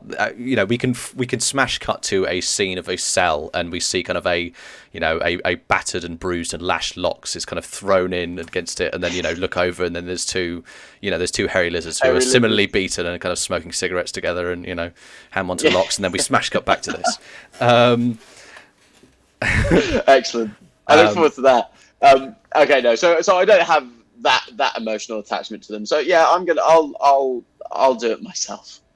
Okay. In the words of Thanos. Yeah, sure. Okay, how are you? Yeah, do you want to narrate it, or should we just fade to black? Or whatever. We pan away. It's I think it's like a pan up into the sunset. Or sunrise, where I think sunrise. Break, it's we're in morning. That's a double entendre there. And I'm in morning. Am I right? Yeah. Okay. Cool. So eventually, you tough crowd. You do what needs to be done, and this definitely warms the community here. There's hundreds of people here. But everyone gets a slither of something turned into stew, and it's nice for them to fill their bellies on more than just kind of fairly kind of gnarled, thin vegetables that they just about managed to grow on the mountainside with the help of Lola and Blood of Os. They get some meat in their diet. Yeah. Great, good for them. Hooray. I'm just imagining the pan up, like the tasteful pan away, and then the pan back down. Yeah. Barney. And then like a Star Wars surrounded by like blooded corpses.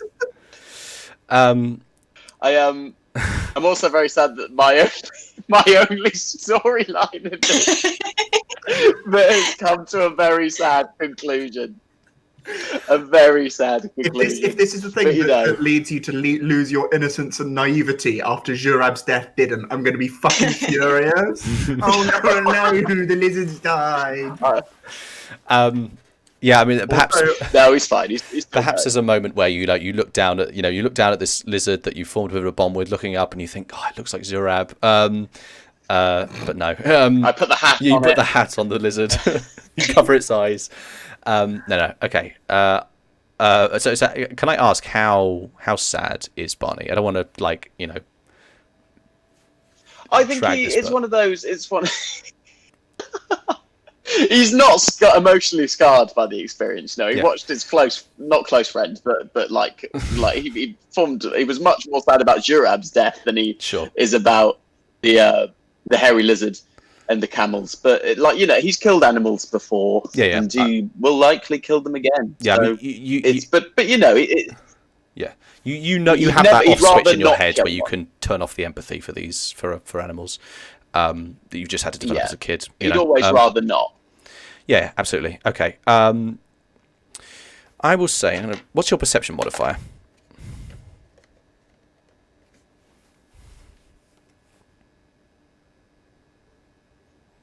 Sorry, I muted myself. +2. +2. Okay. So you get a 15 perception check there. I'm going to say there's a moment where you've still got kind of blood on your hands. You're trying to wipe off. The Oseth, Osiro behind you is kind of having a bit of a heartier meal. As I say, I mean, there's hundreds of people here, so they have to, thin slices they get, but it's something. It's symbolic, if anything. But you're kind of wiping blood off your hands and looking northwards towards Behel. Let's get the map up. Oh no! And I'm going to say you really done with that fast travel. No, you're going to with your kind of elongated neck looking northwards or northeast to Behel.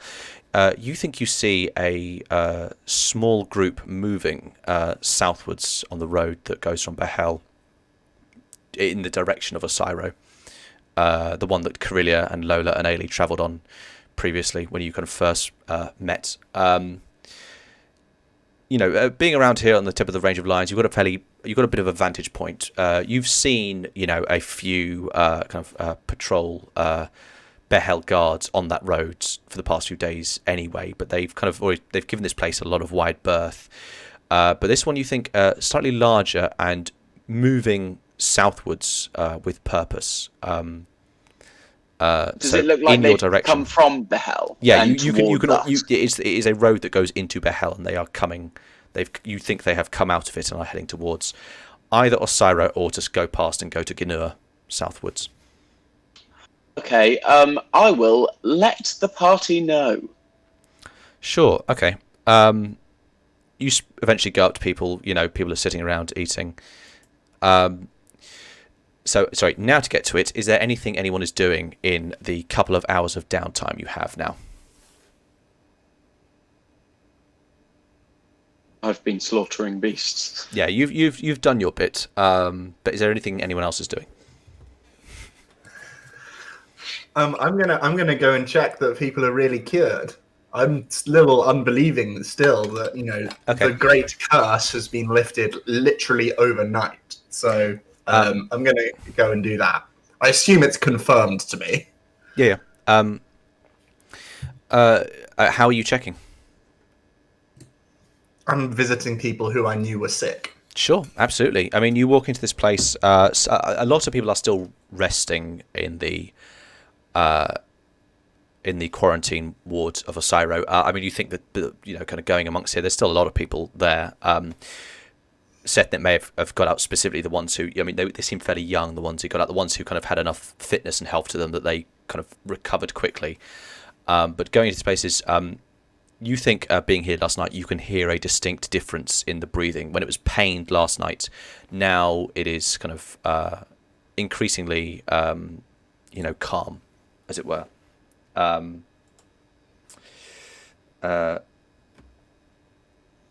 Yeah, just one sec. I mean, are you investigating these people, or are you just? I'm just gonna I'm going from bed to bed. Like, how are you feeling? How are you doing? Yes, better, feeling better. Yes, very good. Yes, better. Oh, these people don't have beds, but you can give me a perception check to go into these places and kind of stand over them awkwardly.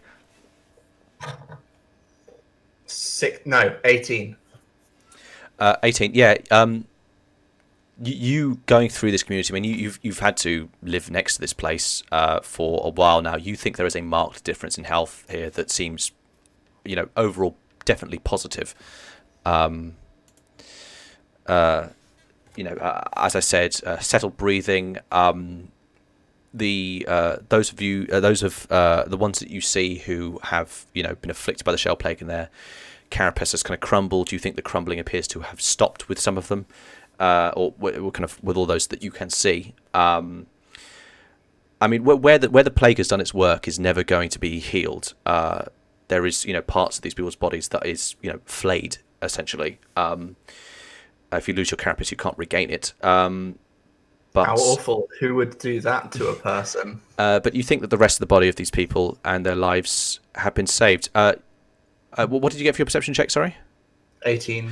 I would say you find a few people who are dead. I mean, people are dying here every day in the quarantine area. The ones you find are particularly old. You think these are people who basically didn't have the strength to kind of recover from this regardless, and were going to pass away in the night anyway. And I would say you being, the kind of the honourable, dignified person you are, you do inform the necessary people and arrange for their burial amongst their family. Oseth, they do kind of family graves, as it were. So that's what you experience. Yeah. You think it has changed. You think there is a cure here. And I would say over the few hours as Sethnet kind of speaks to the people, walks amongst them, the place does take on a certain kind of ritualistic element as Sethnet kind of sits in the middle of this, and people kind of naturally form kind of a queue, and he over time to all these healthy people,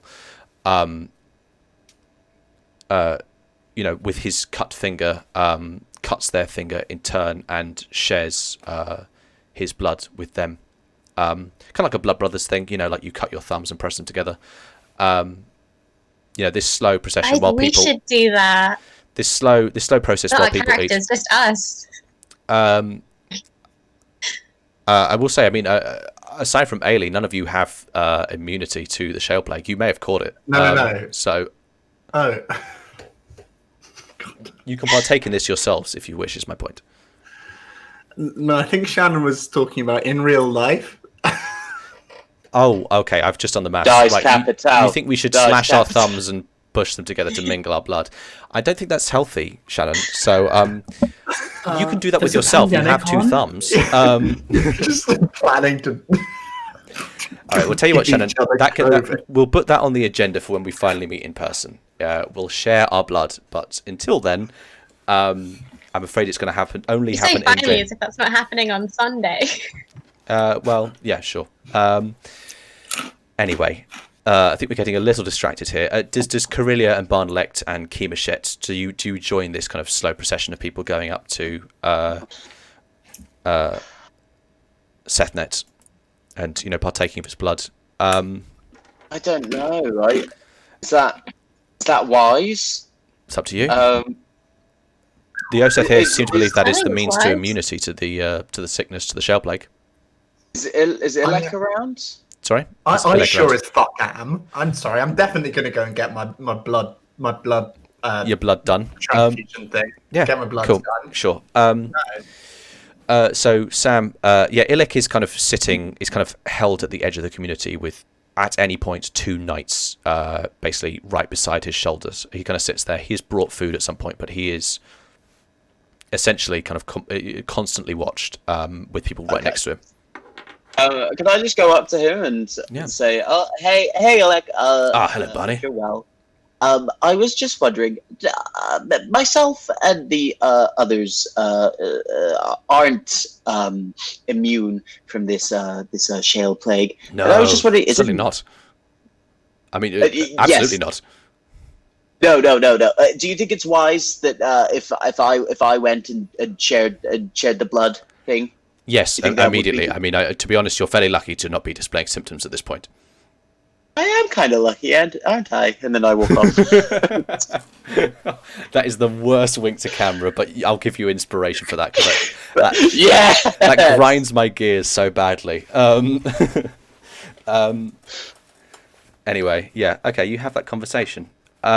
Yeah, and have I already told people that there's? Yeah, a I'll say small you've group gone of- you've gone to Carillia and Ailey and told them that there's an encroaching group. Grace, can you give me an insight check as Ailey? Yes. What's the subject of it? Well, you were observing the Oseth people before, and I'm going to say Ailey's nature as a kind of people observer is going to keep on doing that as you're here, assuming you're getting something to eat as well. Yes, 19. Sure. 19. Oh, can I ask, is Ailey, as a religious person, do you have any dietary practices as a Dwarenish monk? I don't know if we ever spoke about that. I don't think so. Okay. I'd wondered about if she might have a diet similar to that of a cat, which I think would make her a carnivore. Sure, But I'm not sure. And milk. So you got a 19 on your insight. You look at this and you see this, what kind of starts off organically as just kind of a few people going around and kind of taking turns, and then begins to kind of develop into, a queue and then almost a procession. And you see the kind of the gap, the both literal and figurative gap between Sethnet and the Oseth around him begin to just slightly widen, and you wonder, perhaps you catch the snippets of conversation talking about kind of the old faith and the old ways and the old gods of the Oseth, and a name, Yalmok, comes to you a couple of times as perhaps being kind of reborn in a certain avatar way in Sethnet. You think there's a slight religiosity that's just like the seed of it is maybe just getting planted here. Can I go among them and present myself as I have before as an interested outsider keen to learn? Absolutely, yeah, sure, yeah. What kind of role would that be? Or is it just a thing I can do? I think you can just do that, yeah. I mean, these people have more or less accepted you in terms of kind of whether they're responding to you with xenophobia or acceptance. It really has kind of swung to the side of acceptance after Kemashet bested Basuk, and the punishment has been meted out with those who wanted you driven from this place. So you can just walk amongst them. What kind of information are you looking for? I'm interested in who. Was the deity called Yalmok? Yalmok, yeah.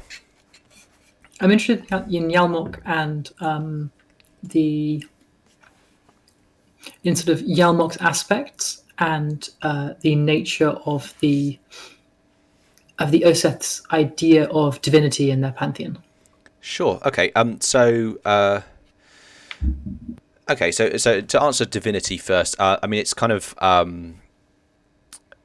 it has it's mainly kind of Greco-Roman. The gods are very much kind of individuals who walk amongst us, or did in the past at least, and side a few demigods and those kind of things. And Yalmok kind of forms a slight kind of, it's a bit human, a bit god, which kind of renders them as one of the kind of lesser deities, not central to the pantheon, kind of at the periphery of it. But in an age such as this, kind of where religion and worship kind of ends and story begins is very blurred.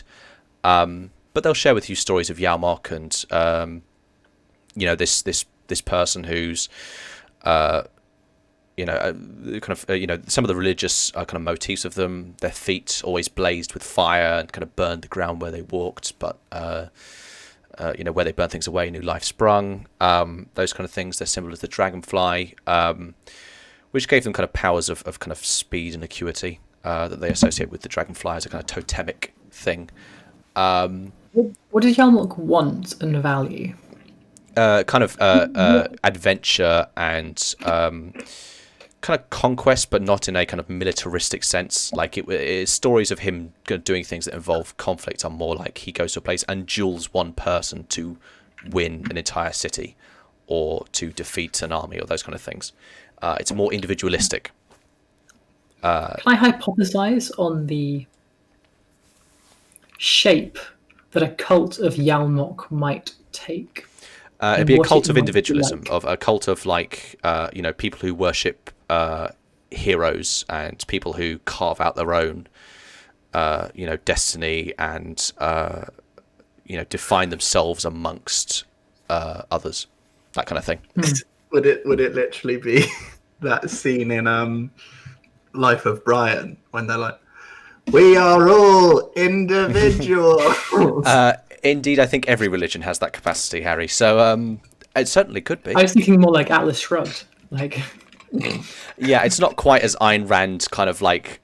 Ayn Rand had a lot of stuff where she basically it was deliberately trolling to the extent that you buy into your own bullshit. I would say, Ayn Rand was just mad. But let's keep the politics. Let's keep the politics out of it. Yes. Let's not get banned for Ayn Rand apology. That's true. Ayn Rand disparaging is a bannable offence on Twitch. Anyway, that's. I would say that's probably as much as you can gauge just talking with people who are going to deal with things in a very casual, off the cuff way. They're not going to analyse the nature of their faith, and so really anything you think is going to be just speculation. I have one other question. Yeah. What's up? From what I know of Sethnet, what do I think about his likelihood of accepting or rejecting some sort of central point in a cult of Yalmok?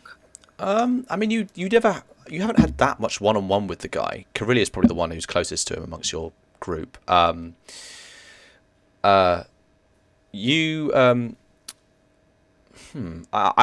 He came across to you, I will say, as fairly kind of community focused. He takes leadership not out of a kind of a lust for it, but out of a kind of necessity of the circumstance. He doesn't come across as someone who's going to be a hyper individualist conquering hero, particularly. Interesting. And also him being a cult leader won't exactly give him any more power over the Oseth, considering he's already their de facto ruler. Yeah, sure. Yeah. Cool. Those are the things I think you learn. Anyone else doing anything? Yeah, what's up, Carillia? Sorry, it was taking me too long to get to the mute button. I don't want you to move on. Could I go meet the flayed man and lady, the punished boys? Rodom and Basak. Yes. They are separate from the community, having some people. Some Oseth who come and try to kind of patch them up as best they can. Oh, great. That's what I wanted to do. I wanted to go see if I could alleviate any pain. Sure. I mean, from the looks of things, after they have been punished like this, they haven't been exiled or anything. You know, they have been stripped of rank and, undergone something incredibly agonizing, but they aren't exiled from the community. The people here do accept them still. It's just their position in society has changed. But I imagine, personally, if someone took my bones, it would hurt. Yeah, so, absolutely. I mean, do you want to go try and heal? I want to try and, any pain they're feeling, I want to take that away as best I can. Okay, I'm going to do an insight check for just one of the random Oseth. One of them seeing you come up will kind of... You can see, you don't hear what they say, but one turns to the other and kind of... You can see clearly leans in to whisper a few words. One of them approaches you and goes, friend Carillia, perhaps it would be best if you kept a bit of berth between Basuk and Rodom. They are wounded physically. It may give them some dishonor to have to be given aid from someone they wished driven from here. You understand? I didn't think of that. Carillia didn't think of that. Okay. Shame them. They were wrong. Shame. Shame them with your kindness. I don't want to shame them, Father. They took their bones, and their bones are their skin. Shame them with kindness. Okay, I want to say to the two guys that came out to So only one is just... you think they've talked to each other, seen you both coming and be like, oh, okay. And one of them's got off to say, maybe you should just chill with everyone else. Maybe these two aren't ready to talk to you yet. But yeah. Oh, could I please insight to see if they are being honest, or do they just want me back? Give me an insight check. Yeah, sure. Absolutely. Okay. Advantage, baby. That's 18. Yeah, you think they're being honest. You think they're being upfront. You can't particularly see a reason why they would lie to you beyond... I mean, these two don't really have anywhere to run to at this point. And could I say to the guy, well, maybe you could just... I lose this accent so fast. Go and ask them if they want any of my healing hands, any of my... I'm confident that we can. They would prefer Oseth healing. But thank you for your concern.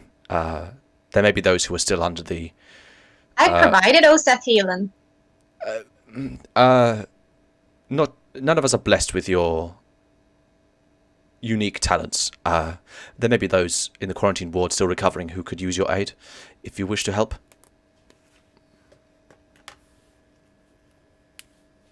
Do I feel like if I try to go forward, they would stop me? No, you don't think they're going to stop you by force, but, it's they think it won't end well.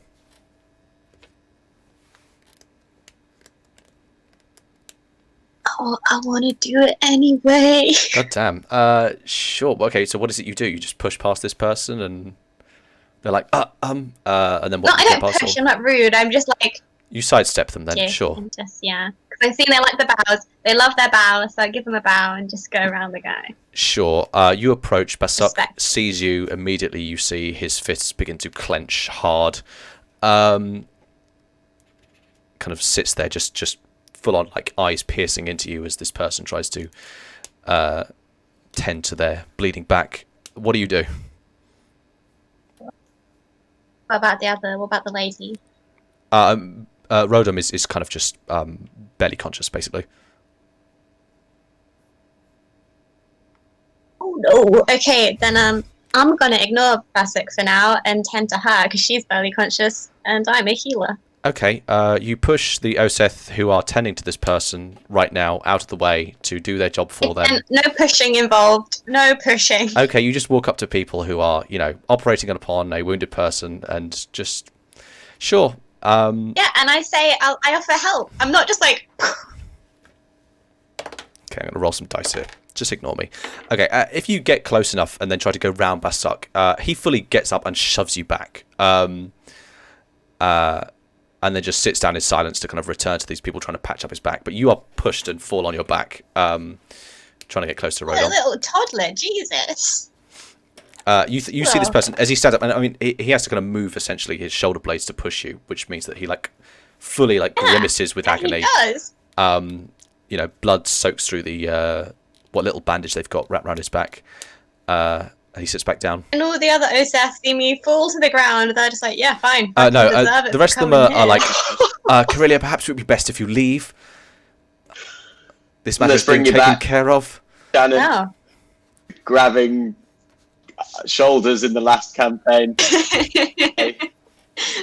Don't like to be touched. No, I'm definitely not going to leave. My blood's up now, baby. A couple of Put it on a shirt. A couple of knights approach. Is there a problem here? One of them kind of comes to help Corellia up. I just came here offering aid. I've only ever come offering aid, and this'll...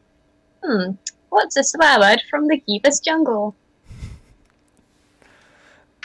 Dick? Sure. Confused? Perhaps it would be best if you give aid to those who would more readily accept it. There are still those in pain, recovering from the shell plague, that perhaps you could help. Corellia. I just look straight past this guy, and I look at Basuk, and I go, what's your problem? Oh my goodness. Basak is just staring daggers at you, but not saying anything. Can I shout it in his mind with my mind? Yeah, you think that might absolutely antagonise this person, but you are free to do so. I will help the sick people, Shannon. Stop. Okay. I'm going to let the narrative take control here because this is just meaningless. Go. Okay, so Shannon, Corellia says this in his mind. He immediately leaps up and starts screaming, "You witch! You witch!" The knights have to restrain this person. Some of them literally goes, "You have to leave." This becomes a bit of a debacle. Kemashet at some point has to come over and kind of sort things down as Basuk effectively has to be restrained as he starts trying to very clearly with full intent to kill Corellia. Grace, get the demon. No, I think Ailey hears a commotion and is like, well, I'm leaving. Yeah, Ailey just immediately full dead sprint starts running southwards away from they can catch you if you run. You just walk quietly away until someone starts chasing you. We've lost our fucking transport. All right, at this point, I'm going to say, if no one else is doing anything, unless anyone wants to interject, Could I quickly interject? Yeah. I touched bloody fingers with the main guy, right? So I'm bloody fingers. Oh yes, you've shared blood with Sethnet at this point, so you should assumedly have immunity to the shell plague. It's going to backfire horrifically. Did you do it, Ailey? Ailey hasn't done it. Okay. I've done it, right? Yes, you have done it. Yeah, absolutely. Nice. I will say, actually, I'm going to roll some checks here. Okay. I think Ailey is the only one who is focused. What's Ailey's medicine modifier? +2. +2, okay. A lot of, even though it's only a drop each time, there is a lot of blood coming out of Sethnet, and he doesn't seem to suffer from this at all. That's entirely within my expectations. That's fine. Maybe slightly creepy, but not alarming. Anyway, does he have to keep reopening the thumb? Yes, he does. He does kind of intermittently cut the same thumb again. Can he do more than one person without reopening it? Yeah. It won't scar. He's got magic healing, isn't he? Who knows? It might just be that he's cutting through the the blood clot that's forming up. I think he's full of blood. I think he's got as much blood as he wants. He's got as much blood as he wants. Anyway, you all maybe too much. Go to your, you do your respective tasks. Barney slaughters animals. Ailey observes people. Kemashet, does his job, and Corellia antagonizes people. In the name of help. A few hours later, given that Barnlect only told this to a few people, you see a kind of a word of alarm does begin to spread through the people here, and kind of fairly quickly Sethnet summons Keemeshet and other knights, and people move to the north side of the community. Those of you who follow, which I'm going to assume will be everyone, do see that a group of Behel soldiers are moving up the mountainside very clearly towards Osiro. Barney, you think these are the people you saw earlier. Can Barney give me a perception check, please?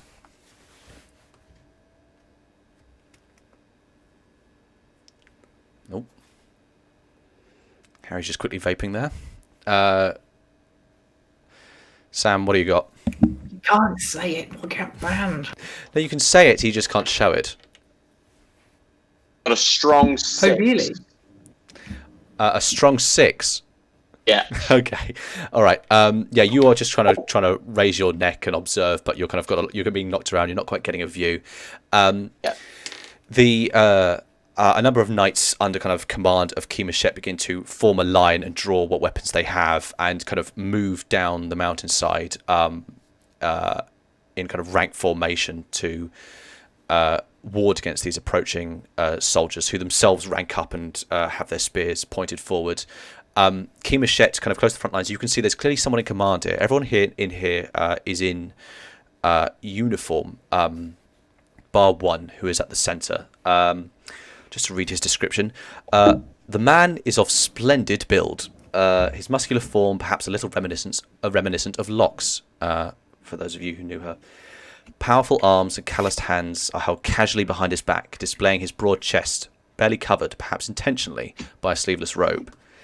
His noble face has a stony expression to it. His chisel-shaped nose pairs well with his chiseled jawline, and deep-set eyes under a heavy brow gaze at the surroundings with intensity, but not judgment. A circlet of impossibly polished silver rests upon his crown, and his lengthy, curly black hair is held behind his head with a golden band. Barnlect, you recognise the voice as it booms out. This is Halbouche, the Watcher. I would like to have followed the troops and watched from a distance. Sure. I mean, you can try to, there's a crowd here kind of gathered. I mean, people have those who are non-combatant have moved back, but there's clearly a kind of a military formation that is maybe blocking your view a bit. You can try to kind of go to the side if you want. If I can move through foliage or off the path, I will. Sure, give me a perception check then. Ailey would also like to be hidden if she can, though that's not of primary concern.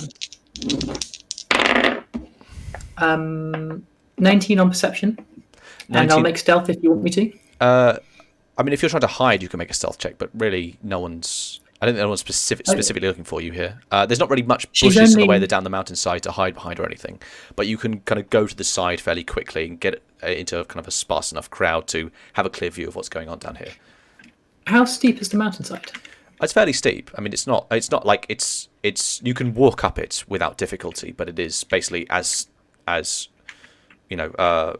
any steeper it would be. You might have to use your hands also to ascend or descend it. Can I find a crag or some sort of part where it becomes, I don't think where I might use the shape of the land to conceal my appearance? I don't think you really have time to find it's pretty much there's a smooth nothing slope. Just available. Yeah.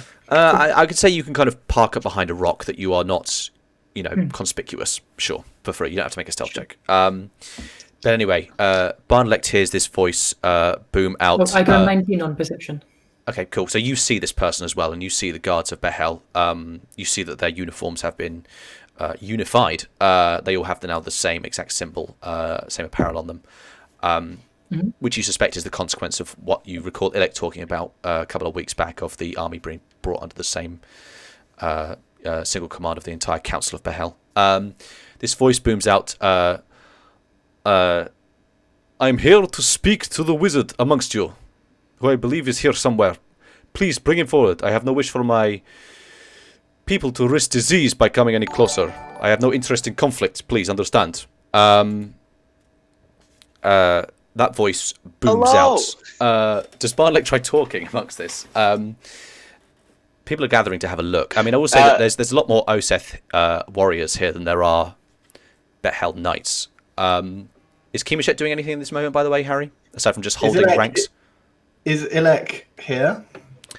Ilek is kind of behind back in the community. You know, he's basically been sat down and told, you stay here. But you can certainly send a knight back to go fetch him if you want. I'm gonna wave. How far off is he? I'm gonna say he's about.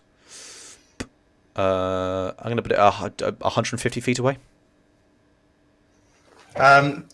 Yeah, all right. I'm gonna stride. I mean, I assume Sethnet's not here, right? So Sethnet is behind you. Yeah, Sethnet is Sethnet is here. I mean, he is still a military person. You essentially have formed a couple of ranks in front of him, but he is high enough that he can, and with no one in front of him, that he can see these proceedings below. So he is here. Yes. I'm gonna stride forward a few steps and sort of greet him. Yeah, this person does extend out a very kind of a big callous palm to say, kind of stop. Please, we do not require your hospitality. Do not come closer. It is our understanding that your people carry a plague that is afflicting my city, and I have no interest in spreading it to anyone that need not catch it. Well, you may have heard sad tidings about the health of our people, but I can assure you we are quite safe at the moment. However, we could perhaps send a messenger to discuss directly with you. He looks around. He looks at you. You think this person is very perceptive, and you just looking at the kind of path of his eyes and where they're going, you think he pretty much susses out Sethnet is in charge, you're next in charge, and then you're in command of these people here. Can I ask, Sam, is Barney trying to hide at all? Can I just? I'm a little bit lost. Sure thing. What's up? Could you just remind me how I know this man? He is. I either sent you a document or a little piece of text. He is one of the wizards of Bet-Hel. I believe I might have sent you this over Facebook that gives you a breakdown of all the council members of Bet-Hel. And you will have heard this person's voice talking a few times. Okay, awesome. Yeah, I will. I'm going to definitely start like shifting behind a group of people. Oh, so you're trying to hide? You're trying to hide? Yeah, I think so. Okay. Should we say that Barney was trying to push forward to this crowd and crane his, elongate his neck to look, and then as soon as he heard this voice, tried to shrink away? Can you give me give me a stealth check then? I'll say on advantage because you're in the midst of the crowd. Certainly can. Oh yeah, baby. That's good news for me because I've got so 23. 23. Okay. You quickly duck down just before his gaze scans over the pot of the crowd where you are and doesn't notice you. Right. Okay, so to Kimishet's words, this person will say, please, if you need a messenger, I am more than willing to comply. It is just my understanding you have someone, a magic user amongst you, who I have matters to discuss with.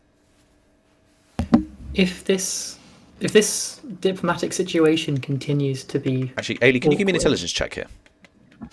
I'd love to. Also, Shannon, what's Guerrilla doing here? Just raw intelligence. 18. Oh, 18 plus my bonus, which is... I think it's 20, isn't it? A modified 20. I think at this point you will remember... But yeah, yesterday, kind of midday, Ilek producing this ball of silver and smashing it and saying that he had made arrangements for a meeting as a consequence. I don't know if you had recalled this, but Ailey will. I had. Sure. Just making sure. I'm going to slink down to this standoff and say quietly, I think I don't hold the staff brazenly, but I do let this guy see it, and I. So you try to walk out. You're trying to come at the side of this. Basically, you're trying to go between the ranks of Oseth knights Yes, and I would like soldiers. actually quite pointedly to be clearly a third party rather than with the Oseth. Okay, I'm going to have to me. make a Arcana check for Halbouche. Okay, cool. That's a shame. I was hoping he'd roll high. His eyes kind of like, razor sharp just turn to you as you kind of walk into between these people. My demeanor is demure, but my staff jangles. Okay. That is what I'm going for. He looks to Key Machette for a kind of, essentially who the fuck is this look. And what's Harry doing? What's Harry doing here? Very softly. Oh, can I just check what's Harry doing here? Sorry, what's Key Machette doing here, Harry? Pausing while you say whatever you're going to say. I don't particularly wish to lay claim to Ailey. Okay, you are in command of this situation. I mean, he has asked for you to provide some kind of mediator, or you asked for a messenger, and he's said, yeah, sure. And then Ailey's walked in here. You just don't do anything?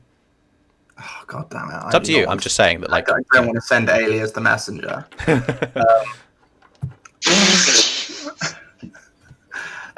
Would you like us to send Ilek out to meet you?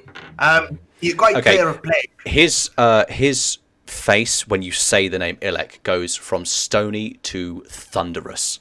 You see, he holds his hands behind his back very kind of neatly, almost like like the pose that Morpheus does in the Matrix. Where he holds them behind his back. But you can kind of you see his arms tense when you say the name Ilek. I say to him slightly mockingly, "The Immortal said you would come. He knew you would be baited." He will just kind of can I booming voice go, "Take me to him." Will you? I'm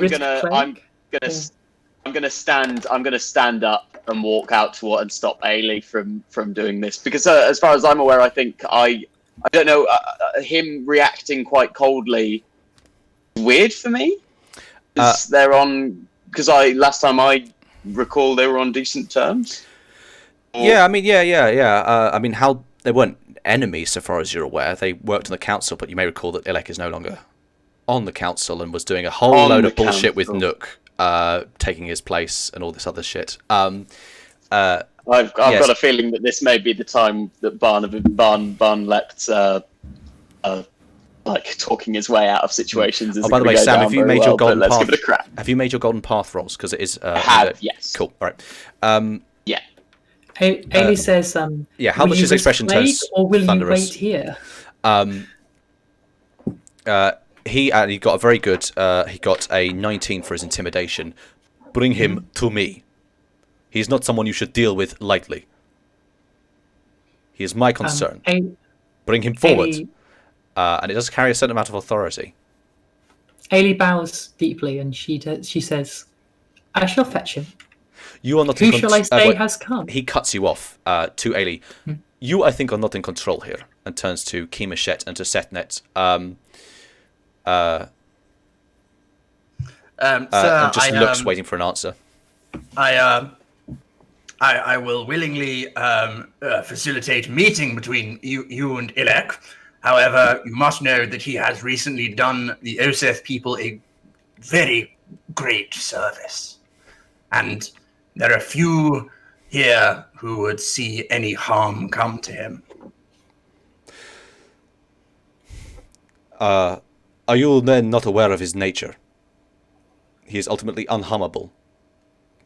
Bring him to me. I will demonstrate for you. Oh God! Can I do the thing where, like, is it called a?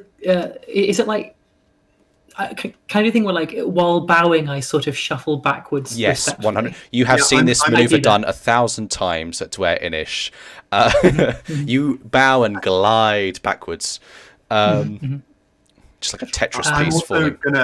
Can I send a knight or someone nearby me? Yeah. To swiftly go back to Ilek and inform him that someone is, this bloke is here, that he's talking about demonstrating that he can't be harmed. Can I volunteer to do that? No, you absolutely cannot. So has Barney come forward at this point, Sam?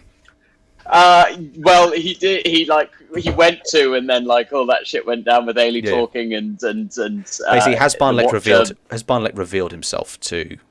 I think he has. His eyes in this kind of moment glance towards you. He does a double take. He kind of glances as you come forward, then look, and eyes narrow. You. He's going to make an intelligence check. You're Ilek's pet dromad. This confirms it. Get one of your messengers to bring him here. As I say, a demonstration of his abilities. I prefer the name. I prefer to think accomplice or mighty knight. Pet. Barnlek is waffling at the periphery behind your rows of knights. What is Keemeshet doing? Do you send a warrior back to get them? I'm going to send a knight. And if Ilek wants to come forward and meet with this person, what do I do? Do I bring him here? Sorry, I didn't hear all of that. If Ilek wants to be brought to this person, do I bring him forward through the ranks, or? Yes, bring him up to me. Up to you. Very well. This person heads back. While you go, fetch the healer. I'd say Corellia is here in the crowd somewhere. Okay. Unless Shannon, you want to tell me Corellia was doing something else. I mean, politics mainly bores Corellia. She wouldn't really be interested in all this. Sure. Okay. How close am I to Keemeshet? Sorry. Keemeshet. Oh, I would put you at. I'll say 40 feet. Okay. All right. Doesn't matter. I will stay. Eventually, the crowd parts. Ailey wants me there, though. I will be there because I love Ailey. So. Eventually, the crowd parts, and Sethnet, kind of at the front of the procession, looks back to see Ilek brought forward, 2 knights flanking him. He looks down upon this scene and goes, exceptional. Halbush, you got my message. Kind of looks forward, looks to his side. Barney, you... of course, brilliant. Kind of looks to Keemeshet for what he can do here. I go forward? This is an old friend. Well, honestly, we're fine. He doesn't sound very.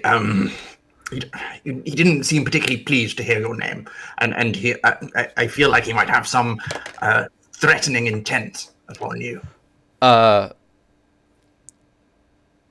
Okay. He looks and goes, Halbush, surely that. I mean, we're old friends. You wouldn't harm me. And he goes, I have just been told that you cannot be harmed, so.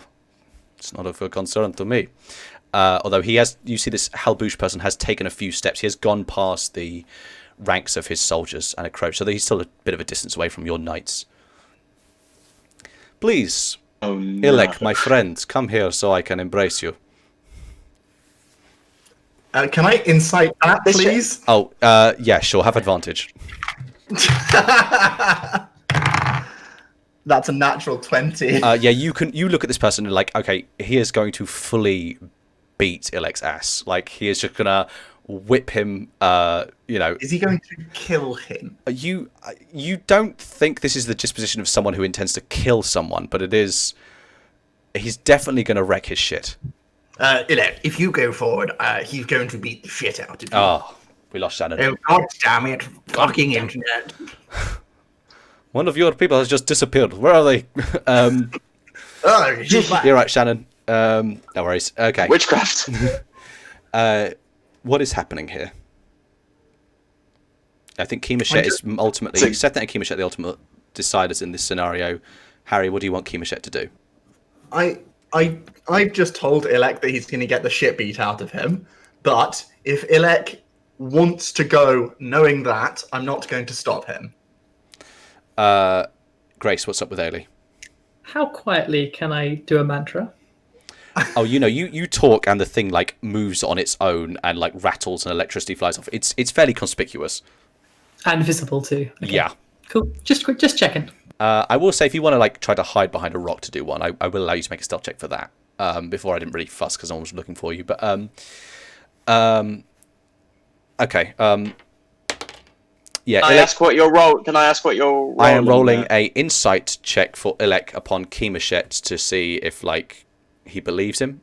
And Ilek rolled a 4. So he is not going to believe Kimashet's words. God fucking damn it, you moron! Actually, no, sorry. He would have rolled a 7.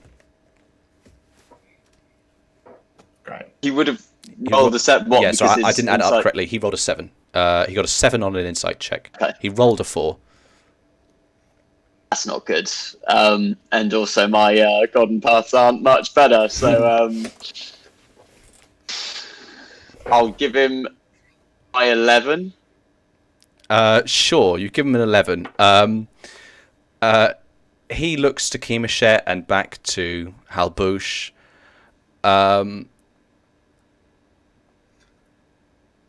He kind of thinks for a moment. Halbush, my friend. I mean, we have matters to discuss. Things being said here lead me to believe that you may not have my best interests at heart. I'm not really sure what to do here. Where's Ailey in this moment? Can I ask Grace? Is she hiding away or is she nearby? I think she's lurking sort of near the back of the troops and to one side. Sure. Okay. She'd considered sort of flanking Ilek, but she's mostly just sort of giving this guy the stink eye and trying to figure him out. Ilek is going to go, well, I mean, what's the worst he can do? Watch this, everyone. You're about to see a magic trick. And kind of cracks his neck slightly and loosens himself up and does begin to walk down the slope towards Halbush. He's going to have to walk past a few ranks of knights if Kimashet wants to do anything. But otherwise... No, I'm going to shout out to Kaboosh. Halbush. I don't think he's introduced himself yet, though. To him, I'm going to shout out, Ilek approaches. One final reminder. That man holds the debt of an entire people. Okay.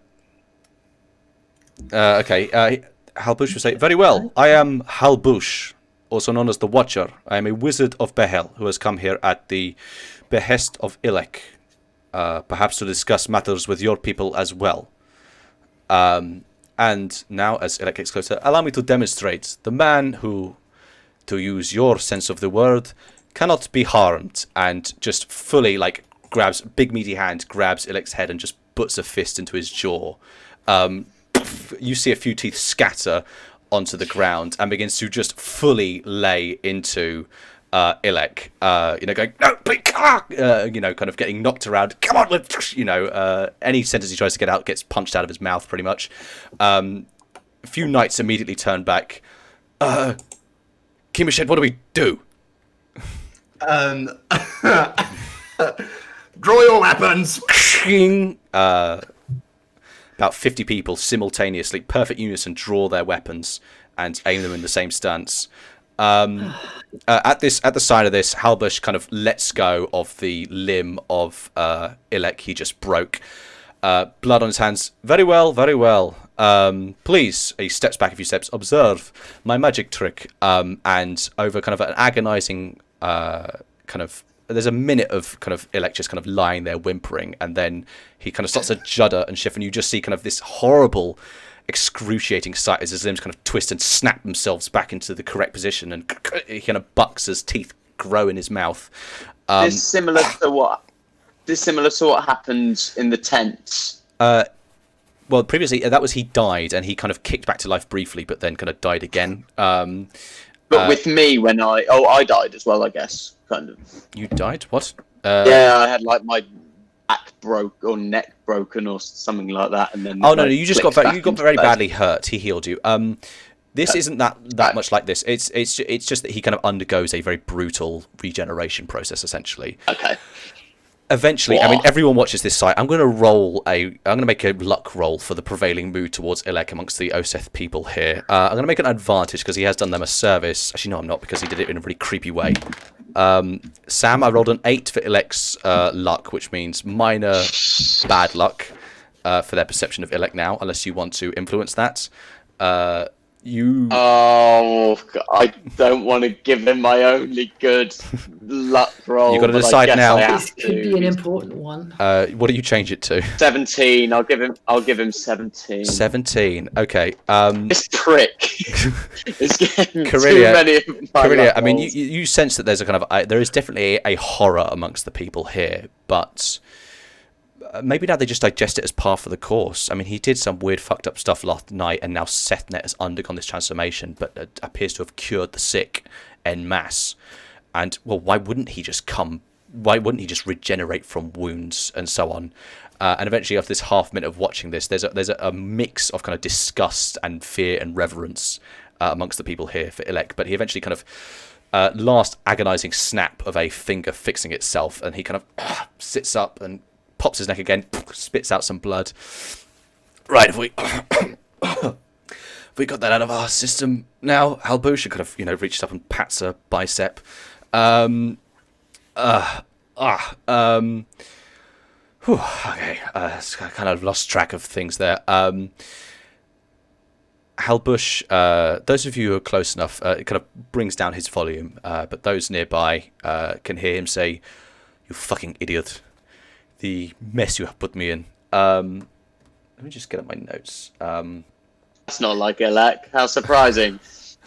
I knew you had pulled some stupid fucking stuff, but this is it's pissing me off. In case you hadn't gauged it already. Anyway, why have you summoned me? And Ilek kind of looks around and goes, "Well, I thought perhaps we could get some." Looks back. Can we get some privacy, perhaps? I've got a few compatriots here I'd like at my side, but if anyone else could just, part ways. Ailey, is Ailey there? Ailey comes forward and says, "I shall serve tea." Brilliant. Tea on a mountain slope. If you could just get your collection of soldiers to, maybe go back down the mountainside and Gimeshet, Sethnet, if you could just give us a bit of privacy on the mountain bank here for a while, that would be appreciated. Sethnet kind of looks at this and turns to you, not really speaking loud enough for Ilek to hear, but just says, under absolutely no fucking chances. Gimeshet, I want you to set up knights on a half crescent around this, close enough that they can get in and sort out any business if it gets any nastier than what we just saw, but I don't want you letting that wizard out of our sight, and I don't want him getting away either. Are you clear? Ilek, might we not have an officer of our kind hosts join us at this meeting? Ooh, give me a persuasion check, Ailey. 16, no modifier. Halbush cuts in. I am not keen for a disease bearer to sit with me. I am not as blessed as my friend. Ilek has done a great work. He looks down. Ilek says, "It's true. Some of my finest magic." Halbush malters for a moment and says, "Very well." And Sethnet will go, "Gimeshet, I want you to listen very acutely to every word said there, and, well, you know how to do what's best for the Oseth people." Yeah, of course. Brilliant. Might be worth keeping a detachment of knights, at least within sprinting distance. Well, I did just tell you to keep a crescent of knights around the area who are close enough to run in. So, yes, thank you for relaying my orders to me, your superior. I thought he meant he was okay with it in terms of if I was just alone there. All right, I'm going to order knights. I apologise, Kiwiset. You know I'm not always clear with my words. But, you are a military official, so you know how to relegate command. So, God damn it. Yes. I'm sorry, I could not help but overhear. I would love to be a part of this array of knights that you have. Give me a persuasion check on Ilek. What's Carillia doing here, by the way, Shannon? Does they not want me on the mountain? Well, he seems most keenly to have Ailey, because Ailey has a certain Machiavellian persuasion way of looking at things, but I don't think he was particularly aware that Barnlect or Carillia were necessarily nearby. I would just follow 18. them anyway. If they were going up the mountain, I would just come, assuming that I am wanted. Sure. I will say, expedite Called me things. his pet. This crescent of knights of the Oseth form to kind of keep watch nearby. Halbush's soldiers kind of go down the mountainside a bit and kind of do something fairly similar. And Halbush just kind of sits himself down a bit awkwardly on a slope. Oh, god damn, we just lost Sam. God damn it. This is infuriating. Wasn't Sam's internet supposed to get better? Oh, well, who cares? Ilek will at one point... Oh, yes, Barney. Is Corellia there? Hey, Corellia, yes, come. Join me. I do enjoy your counsel, of course. Oh, thank you. Eventually things are set up. Ailey, you manage to kind of move away enough gravel of the mountainside that you can get a flat enough surface to make tea upon. And Halbush and Ilek begin to talk. Your trick with your homunculus, Nook, which Ilek confirms. Do not think some of your friends are stupid enough to buy this deception. Me and the Goo saw through this very quickly, but you're lucky that the Jib is too blinded by his own disgust towards you to notice such exchanges. Sam, just checking, you do know the names Goo and Dejib, right? You've got the thing up? Cool. I do not know the names Goo and Dejib. No, Kameshet has no idea who these people are. Well, I'm going to start making some fucking notes. Sure, yeah. Halbush and Ilek begin to discuss matters. For the sake of expediency, I'm just going to kind of narrate what they say to each other. Halbush first talks in a very kind of angry way about how he, as I just said, suspected Ilek's deception. Doesn't believe that it's going to keep fooling everyone else on the council for a while. Those of you not in the know about the Council of Wizards and Merchant Lords of Behel kind of suss out there's essentially kind of a balance of wizards who practice magic and the Merchant Lords who run the commerce of the city, who form a council that determines the political course of the place. As you're kind of trying to pick all this up as it's being said to you, you're also kind of at the same time having to adjust for council politics, as it were. Halbush begins talking about how he, if he was in his right mind, would reveal Ilek's deception to the council, and see his freak homunculus Nook just burned to ash. To which Ilek rather wryly retorts that, if he does so, that does leave there one less wizard, and at this point all of you learn that there are 6 wizards on the council and 5 merchant lords, which does mean that by and large there is a democratic not democratic, but there's a favour in voting towards the wizards. Unfortunately, Dejib is, in terms of the political split that's happening on the side of the merchant lords, and that political split is what to do about the approaching army of Thype, which, while you're sitting here on the edge of the mountain, you can see. You think it is perhaps 3 days away from the city of Behel. They don't know in the council exactly what's going on. Halbush, the Watcher, has talent in scrying and has been observing their movements as they got closer, but can't gauge whether they are here to discuss things again or wage war. The messenger they sent out has not returned. Dejib is already insisting that Ilek, despite being here in Behel, must have done something abroad. He did send his servant eastward, and must have done something to incite a fault, and they should open the city to Thype, hand over Ilek, and make profuse apologies. Otherwise, if this is war, we could be razed to the ground. That's one side of the argument that most of the merchant lords side with, because they are people who have primarily trade ties to Thype. Thype is the main source of trade that goes through Behel. On the other hand, are the wizards who want to defend their city and their place of knowledge and fear that it would be sacked and all of their accumulated arcane knowledge and wealth be taken from them and themselves killed in a worst case scenario if Thype were to take over the city and use it as a stopping point on their way inward to the country of Alakvazi, which, if anyone needs reminding, has had this magical sacred city rise in the west that has now become this prize for some of the surrounding political forces, both within and beyond Alakvazi. Just got the map up here just so this makes a little more sense. Those are the things you're getting in terms of Halbush and Ilek discussing where matters are currently. There's a contention whether they need to be in conflict with Thype or surrender, and thankfully the Tuildar of Behel, which is the local central authority, their position is to keep the doors closed and protect themselves and ensure they're protected against a siege. But of course, the walls of Behel are eroded on the western parts. You can just walk through them at some points.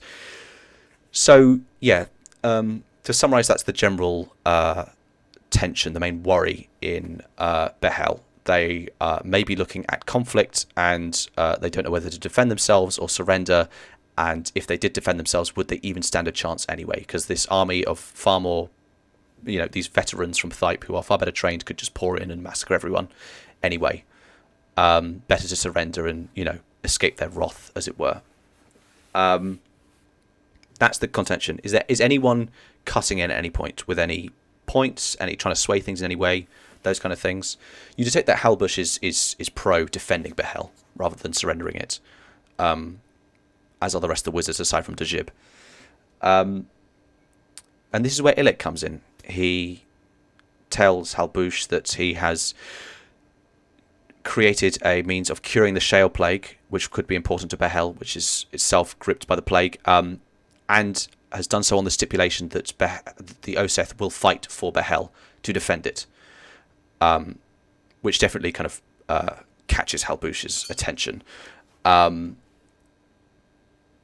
the terms he sets are that the city of Behel needs to give asylum to any Oseth from Osiro who want to move there, and at the soonest possible moment, in order for this military aid of Behel to happen, the Oseth need to be given aid in food, in terms of food. One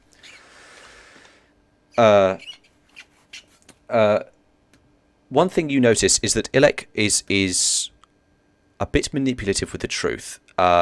He argues that the Oseth are only going to aid Behel if they fight with the Thippians. They have no interest in surrendering a city to the people of Thype, who themselves wanted the Oseth kept away from Behel as plague carriers. He never lies, but he is careful with the truth and bends things in such a way that it comes across that the Oseth wouldn't trust going into Behel. It implies that the Oseth wouldn't trust going into Behel if it were to just then surrender. So their aid in curing the Shale Plague is stipulate on Behel militarily resisting Thype, which isn't true. That much is in itself a deception, but at no point does Ilek tell a specific lie. Does anyone at this point have anything they want to add? If possible, I would like to sort of murmur affirmations towards any particular. If he offers a vagueness or an omission, I'd like to just smooth that section along. Sure. Okay. Absolutely. Not necessarily offering particular statements, but sort of offering social smoothness to prevent a focus on examining those facts too closely. Sure, absolutely. Harry, Keemoshet does notice at a point, Ilek, as saying this, does just ever so quickly shoot a glance to Keemoshet. You think as a kind of, as a way to check in, kind of implies don't get in my way or back me up on this, that kind of thing. What is Keemoshet doing in this moment? Where my position on this is, Keemoshet's position on this is that he's seen a city sacked, and that he believes that basically wherever they're going to end up next, they're going to have to defend. So he's pretty much well up for that anyway. So he's going to fractionally nod back to Ilek. Brilliant. Okay, well, I'm going to give him persuasion advantage then, which he does fairly well at. The last point he brings up is that Halbush should return to Behel with this offer of military aid from the Oseth, but keep it strictly to the wizards, excluding Dejib.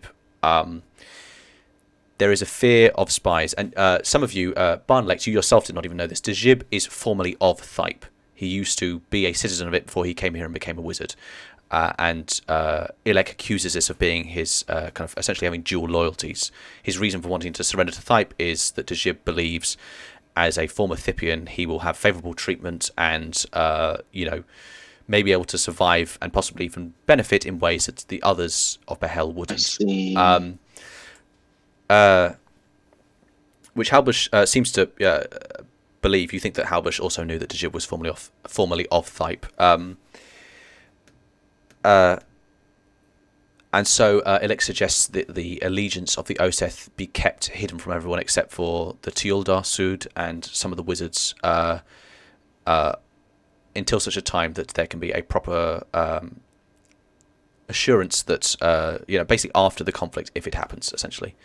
But there should be an assurance made to the Oseth leaders that they can emigrate to Behel and find aid and food there. Does anyone step in at that point? Or no, I'm pretty much like that's pretty much what I think is good. So sorry, Shanna, what did you say? Judging by faces and voices and vibes, do I get the sense that everyone's like Oseth will be given what they were promised, or some people look shifty? Well, Halbush has yet to make a statement on that, but he certainly at no point has openly, flat out said that they won't give aid to the Oseth. And actually, I will say at one point, Ilek does know that the food supplies at Behel are fairly good.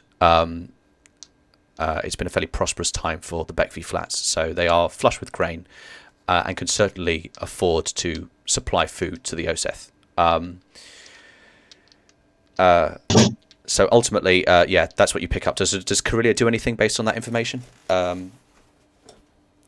No, but I'm gonna keep a sharp eye out, and if anyone looks like, oh, I'm going to screw the Oseth over, I'll jump in. Okay, so it's just Halbush here in terms of your side, but sure. Oh, just Halbush? Okay. Yeah. He doesn't have any other aides with him. He came here alone, aside from the soldiers. I have a question. Sure, what's up? I would like to try to read Halbush. Yeah, give me an insight check. My specific goal is to see if he is doing the same as Ilek. What do you mean by the same? Telling a story that is partially true. Sure. Draw out some truth or commitment from Ilek. Give me an insight check. 12 plus 7 is 19. 19. You think that Halbush is extremely upfront to the point of kind of it being a bit difficult. This isn't someone to kind of go about sneakily. And you get a sense from his affectations, his appearance, the way he does things. This person is very proud, has kind of a fixation with self-cultivation and being kind of this best form of oneself. Which you may detect kind of extends to also being kind of, honest and upfront and, never being sneaky, because that isn't the way that a true noble person does things. Him, sort of thing. Yeah, absolutely. Yeah. You got it on the head. Yeah. In fact, that is so piercing. You said it better than I did, so I'll give you inspiration for being a better DM than I am for that brief moment, at least. Love it. On the final persuasion, Ilek does very, very well. And at the end of the proceeding, Halbush picks himself up, dusts the gravelin dust from himself, and kind of looks at the sun, briefly up, kind of upwards, not directly at the sun, but at the sky. It's midday. Mulls things over.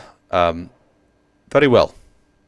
An alliance with the Oseth would be prosperous for Behel and the people here. I have heard stories that the Oseth are great warriors. Is this true? Turning to Kimishet. I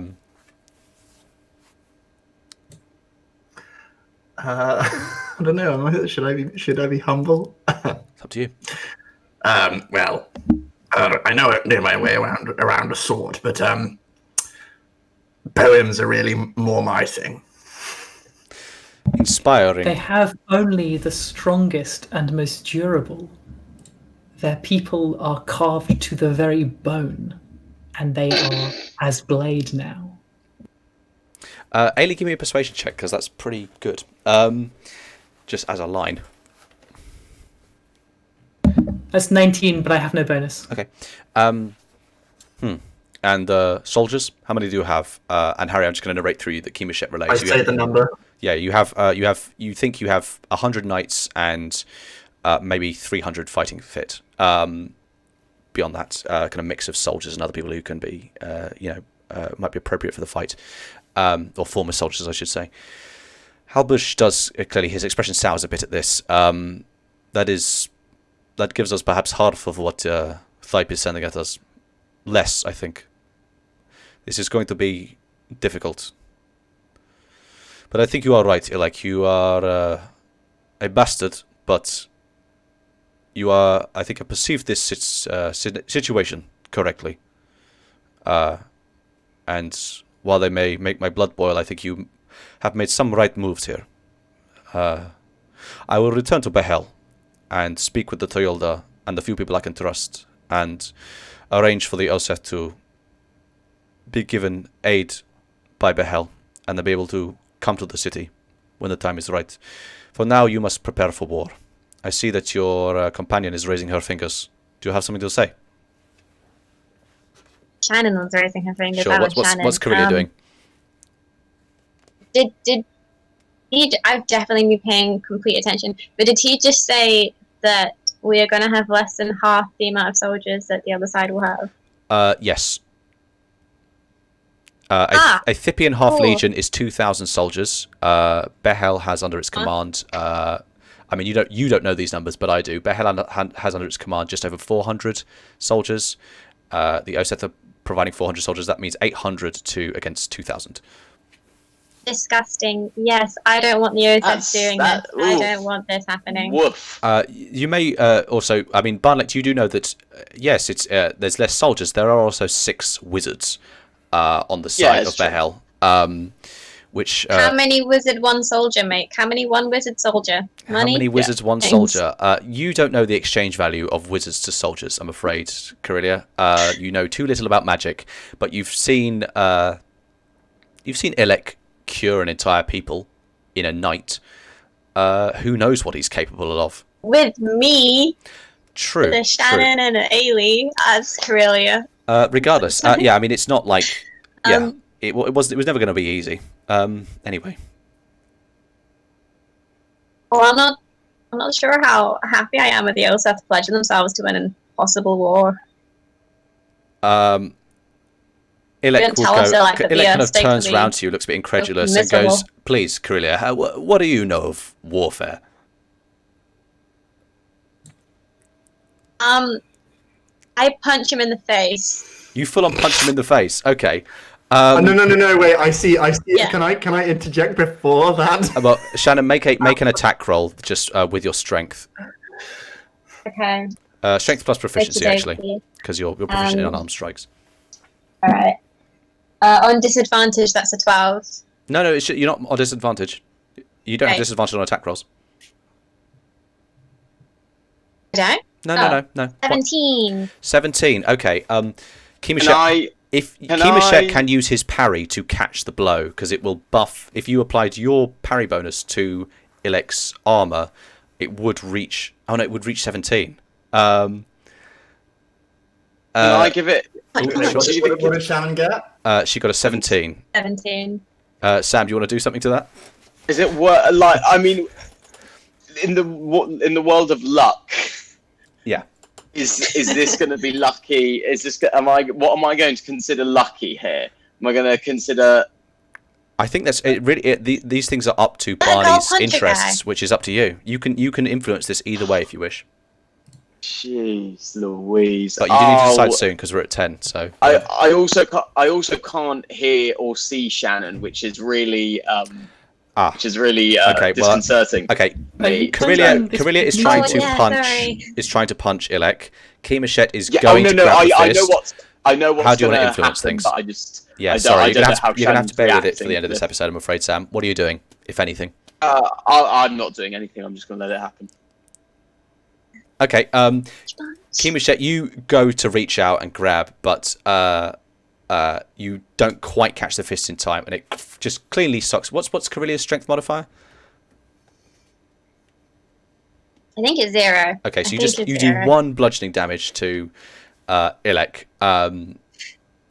A playful swipe. Yeah, you box him in the jaw. He kind of looks back. Everything all right, Carilia? You just punched me in the face. You asked me what I know for, you dick. Sorry? Forget not the men we have lost. That comes stupid. Carilia, let me affirm to you, as someone who has lived a long time, it is perfectly within the chaotic nature of war for 800 soldiers to prevail against 2,000 and win without the aid of wizards. I think things are not as cut and dried as you might believe.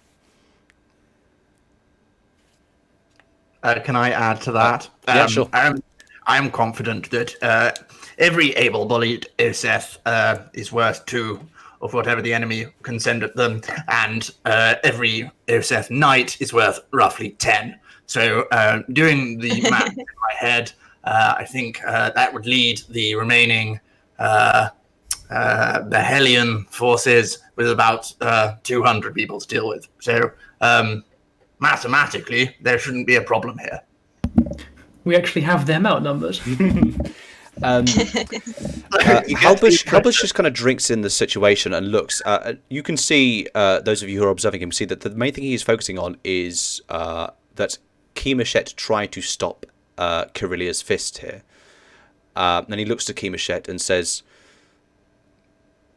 Your loyalties are in the right place. So I have faith in your people. Sorry. Oseth. No, sorry. Literally, it hasn't timed out for like an hour, and it did it then. I said he looks to Kimichet and then I heard nothing else. Okay. Your loyalties are in the right place, Oseth. Which gives me confidence that perhaps this one looking to Korea lacks about the days ahead. I will return to Behel and negotiate for the Oseth. And turns to the rest of you. I suggest you use the time wisely to prepare for war. Perhaps if we survive, we shall see each other again. If so, I wish you good luck. And Ailey would like to speak before he leaves. Sure. And she what does Ailey say? She says, what will be your goal when you fight this war? Our goal will be to protect the city of Behel from an invading force of Thipians. You see he looks to Ilek for kind of military matters. Ilek goes, well, the walls of Behel are dilapidated on the western side.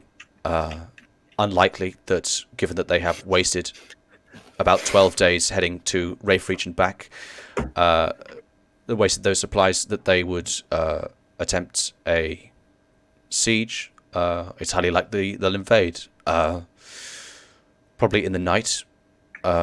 It's said that Thype is fairly skilled with scouts and assassins and soldiers who can sneak. How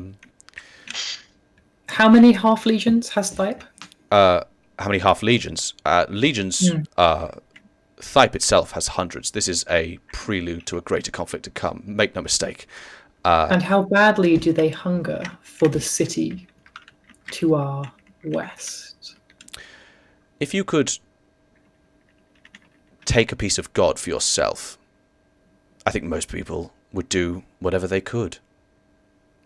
They will roll over your single city and its ruined walls, and all your wizards and brave men, if you cannot force them to make a friend of you. The terms here must be to embarrass them and to make yourself a more valuable friend than enemy, or they will drown you in corpses, even if these boned knights are 10 to 1. You have an optimistic view of Empire, Ailey, or perhaps just an innocent one. Do you not recall the matter I was looking into on the slopes of the Alec Range? I recall. I've been preparing for this for some time. Make no mistake, this is our first conflict of many, but I intend to win every one. You have a strength for attrition that others lack. Perhaps this is not the best time to discuss such matters after a negotiation. When the person we're negotiating with is still here, and he looks to Halbush, who's just kind of standing there regarding all of you. Halbush is our friend, and he shares our goals. Halbush smirks, you saying friend. And if I see him smirk, I say, "Where is your honor? Do we not fight together?" We fight together, I just...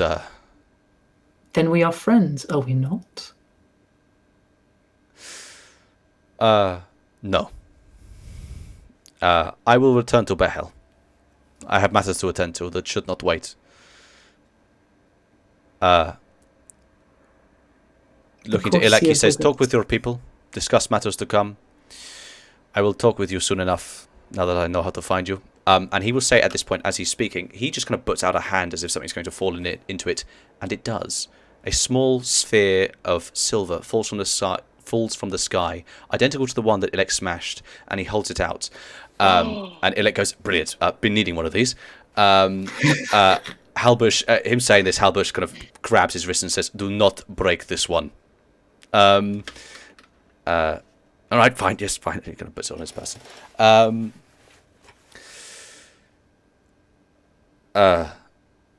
I will be looking to you, Ilek, and perhaps your companions as well, for strategy in the days to come. For now, we prepare for war.